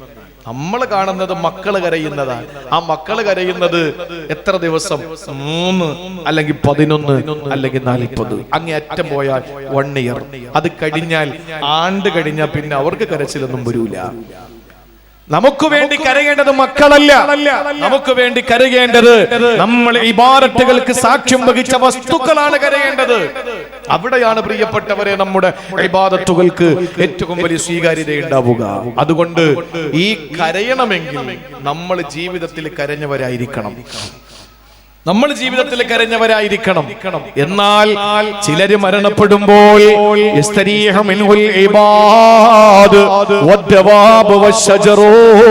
അല്ലാഹുവിന്റെ റസൂല് പറയാണ്, ഇവിടത്തെ ജനങ്ങൾ സന്തോഷം, ഇവിടത്തെ മരങ്ങൾക്ക് സന്തോഷം, ഇവിടത്തെ പക്ഷികൾക്ക് സന്തോഷം. ചില ആളുകൾ മരിക്കുമ്പോ കാരണം എന്താ? അവര് സമൂഹത്തിന് ഗുണമില്ല, അതിലേറെ അവർക്ക് ഉപദ്രവമായിരുന്നു. ജനങ്ങൾക്ക് ഉപദ്രവമുള്ള ഒരാൾ മരിച്ചാൽ ആ മരണത്തോടെ ജനങ്ങൾ ചിരിക്കും, സന്തോഷിക്കും.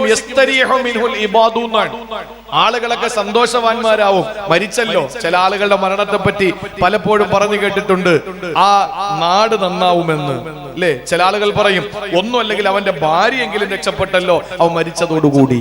ആ നിലയിൽ ആർക്കും വേണ്ടാത്തൊരു സമൂഹമാണെങ്കിൽ നമുക്ക് വേണ്ടി കരയാൻ ആരും ഉണ്ടാവൂല. മറിച്ച് നമ്മൾ ചെയ്യുന്ന ഇബാദത്തുകൾ അല്ലാഹുവിന്റെ അടുക്കൽ ഖബൂലിയത്തുള്ളതാണെങ്കിൽ പ്രിയപ്പെട്ടവരെ ആകാശഭൂമികൾ കരയുമെന്നാണ്. നിങ്ങൾക്കറിയുമോ മഹാനായ സുഫിയാൻ സൗരി റളിയല്ലാഹു തആല അൻഹു പറയുകയാ, സുഫിയാൻ സൗരി റളിയല്ലാഹു അൻഹു പറയുകയാണ്, തബിക്കില്ലറു അലൽ മുഅ്മിനി 40 സബാഹാ. ഒരു സത്യവിശ്വാസി മരണപ്പെട്ടാൽ ആ സത്യവിശ്വാസിയുടെ മരണത്തിൽ 40 പ്രഭാതം ഭൂമി കരയുമത്രേ. 40 പ്രഭാതങ്ങളിൽ ഭൂമി കരയുമെന്നാണ്. ഒരാൾ മരിച്ച 40 ദിവസം ഭൂമി കരയും അയാൾക്ക് വേണ്ടിയിട്ട്. കാരണം എന്താ? യവൻ ജീവിച്ചിരുന്നപ്പോൾ വളരെ കുറഞ്ഞ് ചിരിച്ച് ധാരാളം കരഞ്ഞവനാണ്. അതുകൊണ്ട് തന്നെ അവൻ മരിച്ചാൽ 40 ദിവസം അവന് വേണ്ടിയിട്ട് ഭൂമി കരയുമെന്നാണ്. യഹ്യാ നബി അലൈഹിസ്സലാം കൊല്ലപ്പെട്ടല്ലോ, ഹുസൈൻ റളിയല്ലാഹു തആല അൻഹു കൊല്ലപ്പെട്ടല്ലോ. ആ കൊല നടക്കുന്ന സമയത്ത് സഹോദരങ്ങളെ അറിയണേ, ഹുസൈൻ റളിയല്ലാഹു അൻഹു കൊല്ലപ്പെട്ടപ്പോൾ മഹാനായ സക്കരിയ യഹ്യാ നബി അലൈഹിസ്സലാം കൊല്ലപ്പെട്ടപ്പോൾ ആകാശം ഇഹ്മറത്തിസ്സമാ, ആകാശം ചുമന്നു തുടുത്തു. ആകാശത്ത് നിന്ന് പെയ്തിറങ്ങുന്ന മഴത്തുള്ളി പോലെ ചുമന്നു തുടുത്ത തുള്ളികളായിരുന്നു എന്ന് പറഞ്ഞാൽ പ്രപഞ്ചത്തിന് പോലും കരയേണ്ടി വരുന്നു. ഒരു സത്യവിശ്വാസിയുടെ വിടവാങ്ങലിൽ, ഒരു സത്യവിശ്വാസിയുടെ വിയോഗത്തിൽ പ്രപഞ്ചം പോലും കരയുന്നൊരവസ്ഥയിലേക്ക് വരും. അതുകൊണ്ട് ഞാൻ ദീർഘിപ്പിക്കുന്നില്ല. എന്റെ പ്രിയപ്പെട്ട സഹോദരങ്ങളെ, നമ്മുടെ ജീവിതത്തിൽ കരയണം. വളരെ കുറഞ്ഞു മാത്രം നമ്മൾ ചിരിക്കണം. ആ കരച്ചിലും ചിരിയും അല്ലാഹു നമുക്ക് തന്ന ഒരു മാനുഷിക പ്രത്യേകതകളിൽ പെട്ടതാണെങ്കിൽ ആ കരച്ചിലിന് പ്രിയമുള്ള സഹോദരങ്ങളെ, അല്ലാഹുവിന്റെ അടുക്കൽ അമൂല്യമായ നിധിയുള്ള ഒരു വലിയ നിധിയായി അല്ലാഹു അതിനെ അവശേഷിപ്പിക്കുകയും നാളെ നമുക്ക് അവന്റെ അനുഗ്രഹീത സ്വർഗത്തിൽ സുന്ദരമായ പ്രവേശനം നൽകുകയും ചെയ്യും. അന്ന് നമ്മൾ കരയേണ്ടി വരില്ല. ഇവിടെ ചിരിക്കുന്നവൻ നാളെ കരയും. ഒരു ഹദീസിൽ കാണാം, ചിരിച്ചുകൊണ്ട് തെറ്റ് ചെയ്യുന്നവൻ. നമുക്കതാണല്ലോ, കള്ള് കുടിക്കുമ്പോ എന്തോ ഒരു ചിരിയാൻ, പലിശ വാങ്ങുമ്പോ എന്തോ ഒരു ചിരിയാൻ. ചിരിച്ചുകൊണ്ടൊരാൾ തെറ്റ് ചെയ്താൽ നാളെ കരഞ്ഞുകൊണ്ട് നരകത്തിൽ പോകുമെന്ന് ആരംഭപ്പൂവായ നബി മുഹമ്മദ് മുസ്തഫ. ചിരിച്ചുകൊണ്ടൊരാൾ തെറ്റ് ചെയ്താൽ കരഞ്ഞുകൊണ്ട് നരകത്തിൽ പോകേണ്ടി വരും. മറിച്ച് കരഞ്ഞുകൊണ്ടൊരാൾ ഇബാദത്തെടുത്താൽ, ഇവിടെ കരഞ്ഞുകൊണ്ടൊരാൾ ഇബാദത്തെടുത്താൽ നാളെ ചിരിച്ചുകൊണ്ട് അല്ലാഹുവിന്റെ സ്വർഗ്ഗത്തിലേക്ക് പോകുമെന്ന് ശഫീഉൽ വറാ നബി മുഹമ്മദ് മുസ്തഫ. അല്ലാഹു ആ വിഭാഗത്തിൽ നമ്മളെ ഉൾപ്പെടുത്തി അനുഗ്രഹിക്കുമാറാവട്ടെ. പുണ്യങ്ങളുടെ പൂക്കാലമായ റമളാൻ ശരീഫ് കടന്നു വരികയാണ്. റജബിന്റെ ആ മാസത്തിലൂടെ നമ്മൾ നടന്നു പോകുമ്പോ ഇനി നമ്മുടെ മുമ്പിൽ ശഅബാൻ മാസം, അത് കഴിഞ്ഞാൽ പരിശുദ്ധ റമളാനിലേക്ക് നമ്മൾ എത്തിച്ചേരുകയാണ്. പ്രിയപ്പെട്ട സഹോദരങ്ങളെ, ആ റമളാൻ മുബാറക്ക് എന്റെയും നിങ്ങളുടെയും ജീവിതത്തിലേക്ക് കടന്നു വരുമ്പോ പാപ സുരക്ഷിതരായി. റജബ് മാസത്തിന്റെ പ്രത്യേകത തന്നെ ഒരു മനുഷ്യന്റെ ശരീരം പാപങ്ങളിൽ നിന്ന് ശുദ്ധിയാക്കേണ്ട മാസമാണ്. എങ്കിലേ ശഅബാൻ മാസത്തിൽ ഖൽബ് നന്നാക്കാൻ പറ്റുള്ളൂ. അങ്ങനെ ഖൽബ് ശഅബാൻ മാസത്തിൽ നന്നായാൽ മാത്രമേ അവന്റെ റൂഹിന് റമളാൻ മാസത്തിൽ സംസ്കരണം ഉണ്ടാവുകയുള്ളൂ. ഇല്ലെങ്കിൽ റമളാൻ നമുക്ക് അനുകൂല സാക്ഷിയാവൂല. അടുത്തൊരു ചാവി കിട്ടിയിട്ടുണ്ട്. സ്വർണത്തിന്റെ ആള് വന്നാ ഓഫീസിൽ ഒരു ചാവി കിട്ടിയിട്ടുണ്ട്. അത് ഓഫീസുമായി ബന്ധപ്പെടുക. അതുകൊണ്ട് സഹോദരങ്ങളെ, ഇൻഷാ അല്ലാഹ് ഒരു ബക്കറ്റ് എടുക്കണ്ടേ? ബക്കറ്റ് ഉണ്ടോ? ഈ സംരംഭവുമായി സഹകരിക്കുന്ന ഒരുപാട് ചെറുപ്പക്കാരനെ വിളിക്കാൻ വേണ്ടി വരുമ്പോ ഇതിന്റെ കമ്മിറ്റി, നമ്മുടെ പിന്നെ പ്രോഗ്രാം കമ്മിറ്റിയിൽ തന്നെ പബ്ലിസിറ്റി കമ്മിറ്റി, അതുപോലെ തന്നെ ഡെക്കറേഷൻ കമ്മിറ്റി, അതിലൊക്കെ നല്ല ചെറുപ്പക്കാരാണ്. അല്ലാഹു അർഹമായ പ്രതിഫലം നൽകട്ടെ. അർഹമായ കൂലി അള്ളാഹു തരട്ടെ. നമ്മുടെ എല്ലാ സ്ഥലത്തും പോണം. ഇതിന്റെ ഈ പ്രവർത്തകർ നമ്മുടെ ഇതിന്റെ നമ്മുടെ ജനങ്ങൾ നിൽക്കുന്ന എല്ലാ മേഖലകളിലും ഇതിന് ഇൻഷാ അല്ലാഹ് ഇതിന്റെ ഒരു കളക്ഷൻ, ബക്കറ്റ് കളക്ഷൻ ഇൻഷാ അല്ലാഹ് നിങ്ങളുടെ മുന്നിലേക്ക് വരും. കാര്യമായ രീതിയിൽ നിങ്ങൾ സഹകരിക്കണം. ജാരിയായ സ്വതക്കയിൽ അള്ളാഹു ഉൾപ്പെടുത്തി അനുഗ്രഹിക്കുമാറാവട്ടെ. എല്ലാവരും ഇൻഷാ അല്ലാഹ് അതുമായി സഹകരിക്കും. ചെറുതോ വലുതോ ആവട്ടെ, നമ്മൾ കൊടുക്കുന്ന ഒരു സഹായം അത് ഇൻഷാ അല്ലാഹ് നമ്മുടെ ആഖിറത്തിന്റെ വിജയത്തിന് കാരണമാണ്. അള്ളാഹു കബൂൽ ചെയ്യുമാറാവട്ടെ. അള്ളാഹു നമ്മുടെ ഇബാദത്തുകളൊക്കെ സ്വീകരിക്കട്ടെ. ഇൻഷാ അല്ലാഹ് നമുക്ക് ഇനി ദുആയാണ്. ആ ദുആയിലേക്ക് കടക്കുന്നതിന് മുമ്പ് സഹോദരങ്ങളെ,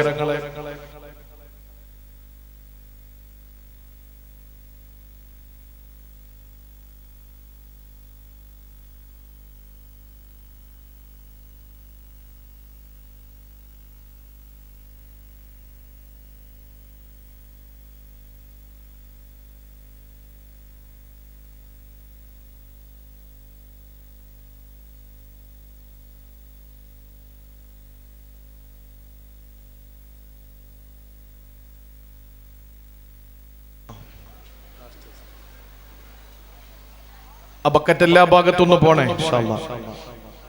നമ്മുടെ ദുആക്ക് നേതൃത്വം നൽകുന്ന ബഹുമാനപ്പെട്ട ഉസ്താദ് നമ്മുടെ സ്ഥലത്തുണ്ട്. ഇൻഷാ അല്ലാഹ് ഉടനെ തന്നെ എത്തിച്ചേരും. ആ പുറത്തൊക്കെ നിൽക്കുന്ന സഹോദരങ്ങളൊക്കെ ഇൻഷാ അല്ലാഹ് കയറി നമ്മുടെ ഇതോടുകൂടി, ഈ ദുആയോടുകൂടി നമ്മുടെ പരിപാടി സമാപിക്കുകയാണ്. അപ്പൊ അതുകൊണ്ട് ഇൻഷാ അല്ലാഹ് ഇതില് ഇത്രയും നേരം നമ്മൾ ഓരോരുത്തരും, ഇനി നാളെയാണ് അന്നദാനമുള്ളത്. അപ്പോ ഇന്ന് ദുആയോടുകൂടി നമ്മുടെ ഈ രാത്രിയിലെ പ്രോഗ്രാമുകളൊക്കെ അവസാനിക്കുകയാണ്. അതുകൊണ്ട് ഇൻഷാ അല്ലാഹ് എല്ലാവരും ഈ പരിപാടിയുടെ അവസാന ഭാഗം ഇൻഷാ അല്ലാഹ് സഹകരിക്കണം. ഇതിന്റെ പ്രവർത്തകർ വളരെ കഷ്ടപ്പെട്ടാണ്, ആ ചെറുപ്പക്കാരൊക്കെ വളരെ കഷ്ടപ്പെട്ട് വളരെ മനോഹരമായി ഇതിനു വേണ്ടിയിട്ട് പണിയെടുക്കുകയും ആ ഡെക്കറേഷൻ കമ്മിറ്റിയും അതുപോലെ തന്നെ ഇതിന്റെ പിന്നെ പബ്ലിസിറ്റി കമ്മിറ്റിയിലെ പ്രവർത്തകരൊക്കെ വല്ലാത്ത നിലയിൽ അവർ ഇതിന്റെ വിഷയത്തിൽ പരിശ്രമിച്ചവരാണ്. അവർക്കൊക്കെ വേണ്ടി നമുക്ക് ദുആരക്കണം. അതിനു മുമ്പ് എന്റെ പ്രിയപ്പെട്ട സഹോദരങ്ങളെ, എനിക്ക് ഈ സന്ദർഭത്തിൽ ഞാൻ അവസാനിപ്പിക്കുന്ന സമയം, ഞാൻ അവസാനിപ്പിക്കുമ്പോൾ എനിക്ക് പറയാനുള്ളത്, നമ്മുടെ ജീവിതത്തിൽ അള്ളാഹു നൽകിയ ഏറ്റവും വലിയ അമൂല്യമായ സമയമാണ്, ഏറ്റവും ശ്രേഷ്ഠമായ സമയമാണ് പരിശുദ്ധ റമളാൻ. ആ റമളാൻ മാസത്തിൽ നന്നാവുമെന്ന് ആരും കരുതണ്ട. ശഅബാനിൽ നന്നായാതെ, റജബിൽ നന്നാകാതെ റമളാനിൽ നന്നാവാമെന്ന് ആരും കരുതണ്ട. നമ്മളൊക്കെ ഈ പിറ കാണാൻ വേണ്ടിയിട്ട്, പിറ കാണുന്ന സമയത്ത് എല്ലാവരും ഒന്ന് പറയാറുണ്ട്, ഒരു തയ്യാറെടുപ്പും ആയിട്ടില്ല, പിറ ഇന്ന് കാണാതെ നാളെ കണ്ടിരുന്നെങ്കിൽ കൊള്ളാമായിരുന്നു, കാരണം ഒരു തയ്യാറെടുപ്പും നമ്മൾ ആയിട്ടില്ല എന്ന് പറയുന്ന ചില ആളുകളുണ്ട്. അതെങ്ങനെയാണ്? 2 മാസം, വേറെ ഒരു മാസങ്ങൾക്കും ആ പ്രത്യേകതയില്ല.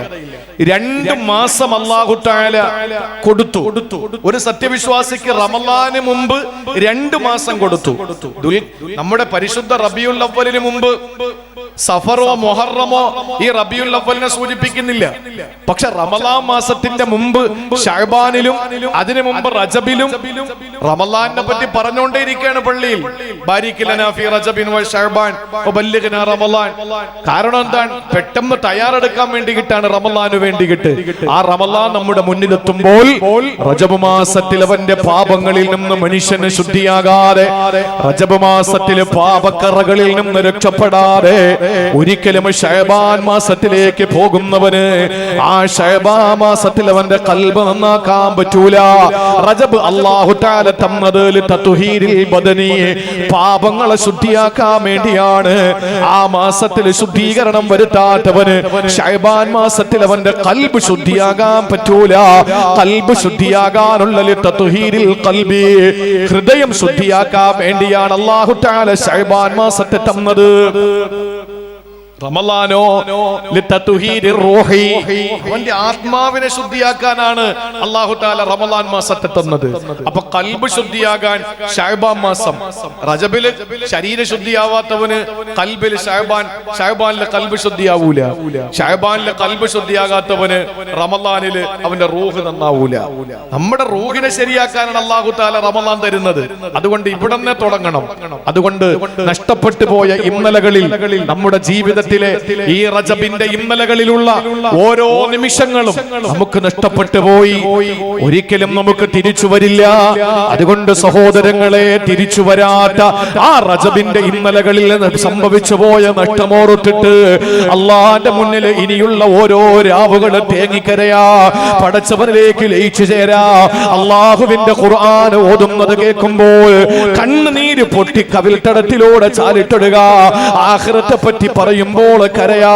അതുപോലെ സഹോദരങ്ങളെ, ചെയ്തു പോയ പാപങ്ങൾ ഓർത്തിട്ട് കരയാ, അള്ളാന്റെ മുന്നിൽ സുജൂദിൽ കിടന്ന് കരയാ. ഈ റജബ് മാസത്തെ നമ്മൾ ഫലപ്രദമാക്കണം. ഈ റജബ് മാസത്തെ നമ്മൾ ഉപയോഗപ്പെടുത്തണം. ഈ റജബ് മാസം നമ്മൾ ആ നിലയിൽ ഉപയോഗപ്പെടുത്തിയിട്ട് വേണം എന്റെ സഹോദരങ്ങളെ നമ്മുടെ ജീവിതത്തിൽ അള്ളാഹു തന്ന പുണ്യങ്ങളുടെ പൂക്കാലമായ റമളാൻ മാസത്തെ വരവേൽക്കാൻ. ഈ ഉറൂസുകൾ അങ്ങനെയാകണം. നമ്മുടെ മതവിജ്ഞാന സദസ്സുകൾ ആ നിലയിൽ എത്തിച്ചേരണം. അള്ളാഹു നമുക്ക് അതിനുള്ള നല്ല തൗഫീക്ക് നൽകി അനുഗ്രഹിക്കുമാറാവട്ടെ. ഒരു ചെറിയ ദുആ ചെയ്ത് ബഹുമാനപ്പെട്ട ഉസ്താദ് അവറുകൾക്ക് വേണ്ടി നമുക്ക് ഇൻഷാ അല്ലാഹ് സദസ്സ് ഒഴിഞ്ഞു കൊടുക്കണം. അള്ളാഹു കബൂൽ ചെയ്യട്ടെ. ബഹുമാനപ്പെട്ട ഉസ്താദ് അവറുകൾ എത്തിയിട്ടുണ്ട്. എല്ലാവരും പുറത്തു നിൽക്കുന്ന സഹോദരങ്ങളൊക്കെ ഈ സദസ്സിലോട്ട് കടന്നിരിക്കണം. നമ്മുടെ ഈ ഭംഗിയാക്കി നമ്മുടെ ഈ ദുആ മജ്ലിസിനെ, ഈ മജ്ലിസിനെ ഭംഗിയാക്കണം. കാരണം നമ്മുടെ ഈമാന്റെ ഭാഗമാണ്. ഏറ്റവും ഒടുവിൽ ബഹുമാനപ്പെട്ട ഉസ്താദിന്റെ ദുആയോടുകൂടി ഇൻഷാ അല്ലാഹ് ഇവിടെ വിരമിക്കും. നമ്മുടെ പ്രാർത്ഥനാ സദസ്സാണ് ഇനി നടക്കാനുള്ളത്. അർഹമുർ റഹ്മാനായ അല്ലാഹുവേ, കരുണയുള്ള തമ്പുരാനെ, പടച്ചവനെ, ഞങ്ങളുടെ ഈ സദസ്സ് നീ വിജയിപ്പിക്കണേ റഹ്മാനെ. അല്ലാഹുവേ, പടച്ചവനെ, ഈ അനുഗ്രഹീതമായ സദസ്സിൽ ആരെല്ലാം ദുആ കൊണ്ട് വസിയത്ത് ചെയ്തിട്ടുണ്ടോ, ആരെല്ലാം എന്തെല്ലാം മുറാദുകൾക്ക് വേണ്ടിയിട്ട് ദുആരക്കാൻ പറഞ്ഞിട്ടുണ്ടോ, അതെല്ലാം പടച്ചവനെ തമ്പുരാനെ, അല്ലാഹുവേ തമ്പുരാനെ, നീ സ്വീകരിക്കണേ റഹ്മാനെ. അർഹമായ പ്രതിഫലം നൽകണേ അല്ലാ. മരണപ്പെട്ടു പോയി ഞങ്ങളുടെ പ്രിയപ്പെട്ടവർക്ക് നീ പുറത്തു കൊടുക്കണേ അല്ലാ. ജീവിച്ചിരിക്കുന്നവർക്ക് ആഫിയത്തുള്ള ദീർഘായുസ് നൽകണേ അല്ലാ. രോഗങ്ങൾ കൊണ്ട് ബുദ്ധിമുട്ടുന്നവർക്ക് നീ രോഗശമനം നൽകണേ തമ്പുരാനെ. അല്ലാഹുവേ, എല്ലാ പ്രയാസങ്ങളും ഞങ്ങൾ ഇവിടെ ഒരുമിച്ച് കൂടിയത് കാരണമായി ഞങ്ങൾക്ക് നീ മാറ്റിത്തരണേ അല്ലാ. കിട്ടാനുള്ള സാമ്പത്തികമായ എല്ലാ കടങ്ങളും മാറ്റി കിട്ടാനുള്ള മുഴുവൻ സ്വത്തും ഞങ്ങൾക്ക് നീ തിരിച്ചു തരണേ തമ്പുരാനെ. ഇവിടെ ദുആ ചെയ്യുന്ന ബഹുമാനപ്പെട്ട ഉസ്താദ് അവറുകൾ അടക്കം അല്ലാഹുവേ, ഇവിടെ വന്ന ഉസ്താദുമാർ, ഇവിടെ ഒരുക്കുന്ന ബഹുമാനരായ ഉസ്താദുമാർ, പണ്ഡിതന്മാർ, ഇതിന്റെ പ്രവർത്തകർ, അല്ലാഹുവേ, അവർക്കെല്ലാം അർഹമായ കൂലി കൊടുക്കണേ അല്ലാ. ഇതിന്റെ പ്രോഗ്രാം കമ്മിറ്റി നീ അനുഗ്രഹിക്കണേ തമ്പുരാനെ. അതുപോലെ പടച്ചവനെ, ഇതിന്റെ ഈ പബ്ലിസിറ്റി കമ്മിറ്റിയെ, ചെറുപ്പക്കാരാ, നീ അനുഗ്രഹിക്കണേ റഹ്മാനെ. അല്ലാഹുവേ പടച്ചവനെ, ഇതിന്റെ ഡെക്കറേഷൻ കമ്മിറ്റി നീ അനുഗ്രഹിക്കണേ റഹ്മാനെ. അല്ലാഹുവേ പടച്ചവനെ, ഇവിടെ ലൈവായിട്ട് ഭക്ഷണം കൊടുക്കുന്ന, ഇവിടെ ലൈവായിട്ട് യഥേഷ്ടം കഴിക്കാൻ ചായയും കുടിക്കാൻ ചായയും ഭക്ഷണം കൊടുക്കുന്ന ഇതിന്റെ പ്രവർത്തകർ, ഇവിടത്തെ ചെറുപ്പക്കാരാണ് ഇന്ന് ലൈവായിട്ട് പടച്ചവനെ ഭക്ഷണം കൊടുക്കുന്നത്.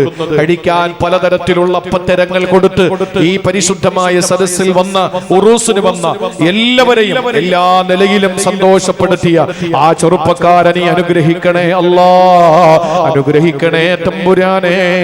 അല്ലാഹുവേ, ഇതിനു വേണ്ടി സഹായിച്ചവരെ നീ സഹായിക്കണേ അല്ലാ. ജീവിതത്തിൽ പടച്ചവനെ, ഞങ്ങൾ നേരിടുന്ന എല്ലാ പ്രയാസങ്ങളും നീ മാറ്റിത്തരണേ അല്ലാ. അല്ലാഹുവേ പടച്ചവനെ, ഞങ്ങളുടെ കുടുംബത്തിൽ നിന്ന് ആരൊക്കെ രോഗങ്ങൾ കൊണ്ട് ബുദ്ധിമുട്ടുന്നുണ്ടോ, ശരീഫ് എന്ന പ്രിയപ്പെട്ട സഹോദരന്റെ സഹോദരി ഭർത്താവ് ഡയാലിസ് ചെയ്തുകൊണ്ടിരിക്കുകയാ അല്ലാഹുവേ. അതുപോലെ ഞങ്ങളുടെ അറിവിലുള്ള എത്രയോ ആളുകൾ രോഗികളാണ്. ഈ ശിഫയാക്കണേ അല്ലാ, ശിഫയാക്കണേ അല്ലാ. പടച്ചവനെ, ഞങ്ങളുടെ എല്ലാവരുടെയും എല്ലാ ദുരിതങ്ങളും ദുരന്തങ്ങളും മാറ്റണേ അല്ലാ. ഏത് സമയത്തും നിന്റെ പൊരുത്തത്തിൽ ജീവിക്കാൻ ഞങ്ങൾക്ക് ഭാഗ്യം തരണേ അല്ലാ. അപകടങ്ങൾ, അപകട മരണങ്ങളെ തൊട്ട് ഞങ്ങളെ കാക്കണേ അല്ലാ. അല്ലാഹുവേ, എല്ലാ കാര്യങ്ങളും നിന്നെ ഞങ്ങൾ ഏൽപ്പിക്കുകയാണ്. ഒരു നിമിഷം പോലും ഞങ്ങളെ കാര്യങ്ങളെ ഞങ്ങളെ ഏൽപ്പിക്കല്ലേ അല്ലാ. തവക്കൽനാ അലല്ലാഹി ലാ ഹൗല വലാ ഖുവത ഇല്ലാ ബില്ലാഹിൽ അലിയിൽ അദീം. ഹസ്ബുനല്ലാഹു വനിഅമൽ വകീൽ, നിഅമൽ മൗലാ വനിഅമൻ നസീർ. യാ റബ്ബി ബിൽ മുസ്തഫ ബല്ലിഗ് മഖാസിദനാ വഗ്ഫിർ ലനാ മാ മളാ യാ വാസിഅൽ കറമി. ഇൻഷാ അല്ലാഹ് ബഹുമാനപ്പെട്ട ഉസ്താദ് അവറുകളുടെ ആ ദുആയോടുകൂടി ഇതിന്റെ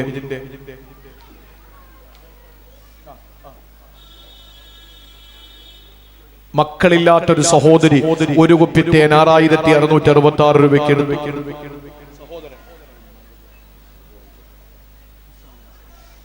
മരണപ്പെട്ടു പോയ ആ സഹോദരന്റെ പ്രിയപ്പെട്ട ഉമ്മാക്ക് അല്ലാഹു ഖബർ വിശാലമാക്കി കൊടുക്കട്ടെ. അല്ലാഹുവേ, നാളെ ആ പ്രിയപ്പെട്ട ഉമ്മയ്ക്കും ആ മകനും നിന്റെ അനുഗ്രഹീത സ്വർഗ്ഗത്തിൽ ഒരുമിച്ച് കൂടാനുള്ള ഭാഗ്യം കൊടുക്കണേ തമ്പുരാനെ. ഇൻഷാ അല്ലാഹ് എല്ലാ പ്രിയപ്പെട്ട സഹോദരങ്ങളും ഈ ദുആക്ക് വേണ്ടിയിട്ട് കയറിയിരിക്കണം. ബഹുമാനപ്പെട്ട ഉസ്താദ് അവറുകളുടെ ദുആ നടക്കുകയാണ്. എല്ലാവരും ദുആയിൽ ഉൾപ്പെടുത്തി. അസ്സലാമു അലൈക്കും വറഹ്മത്തുള്ളാഹി വബറകാതുഹു.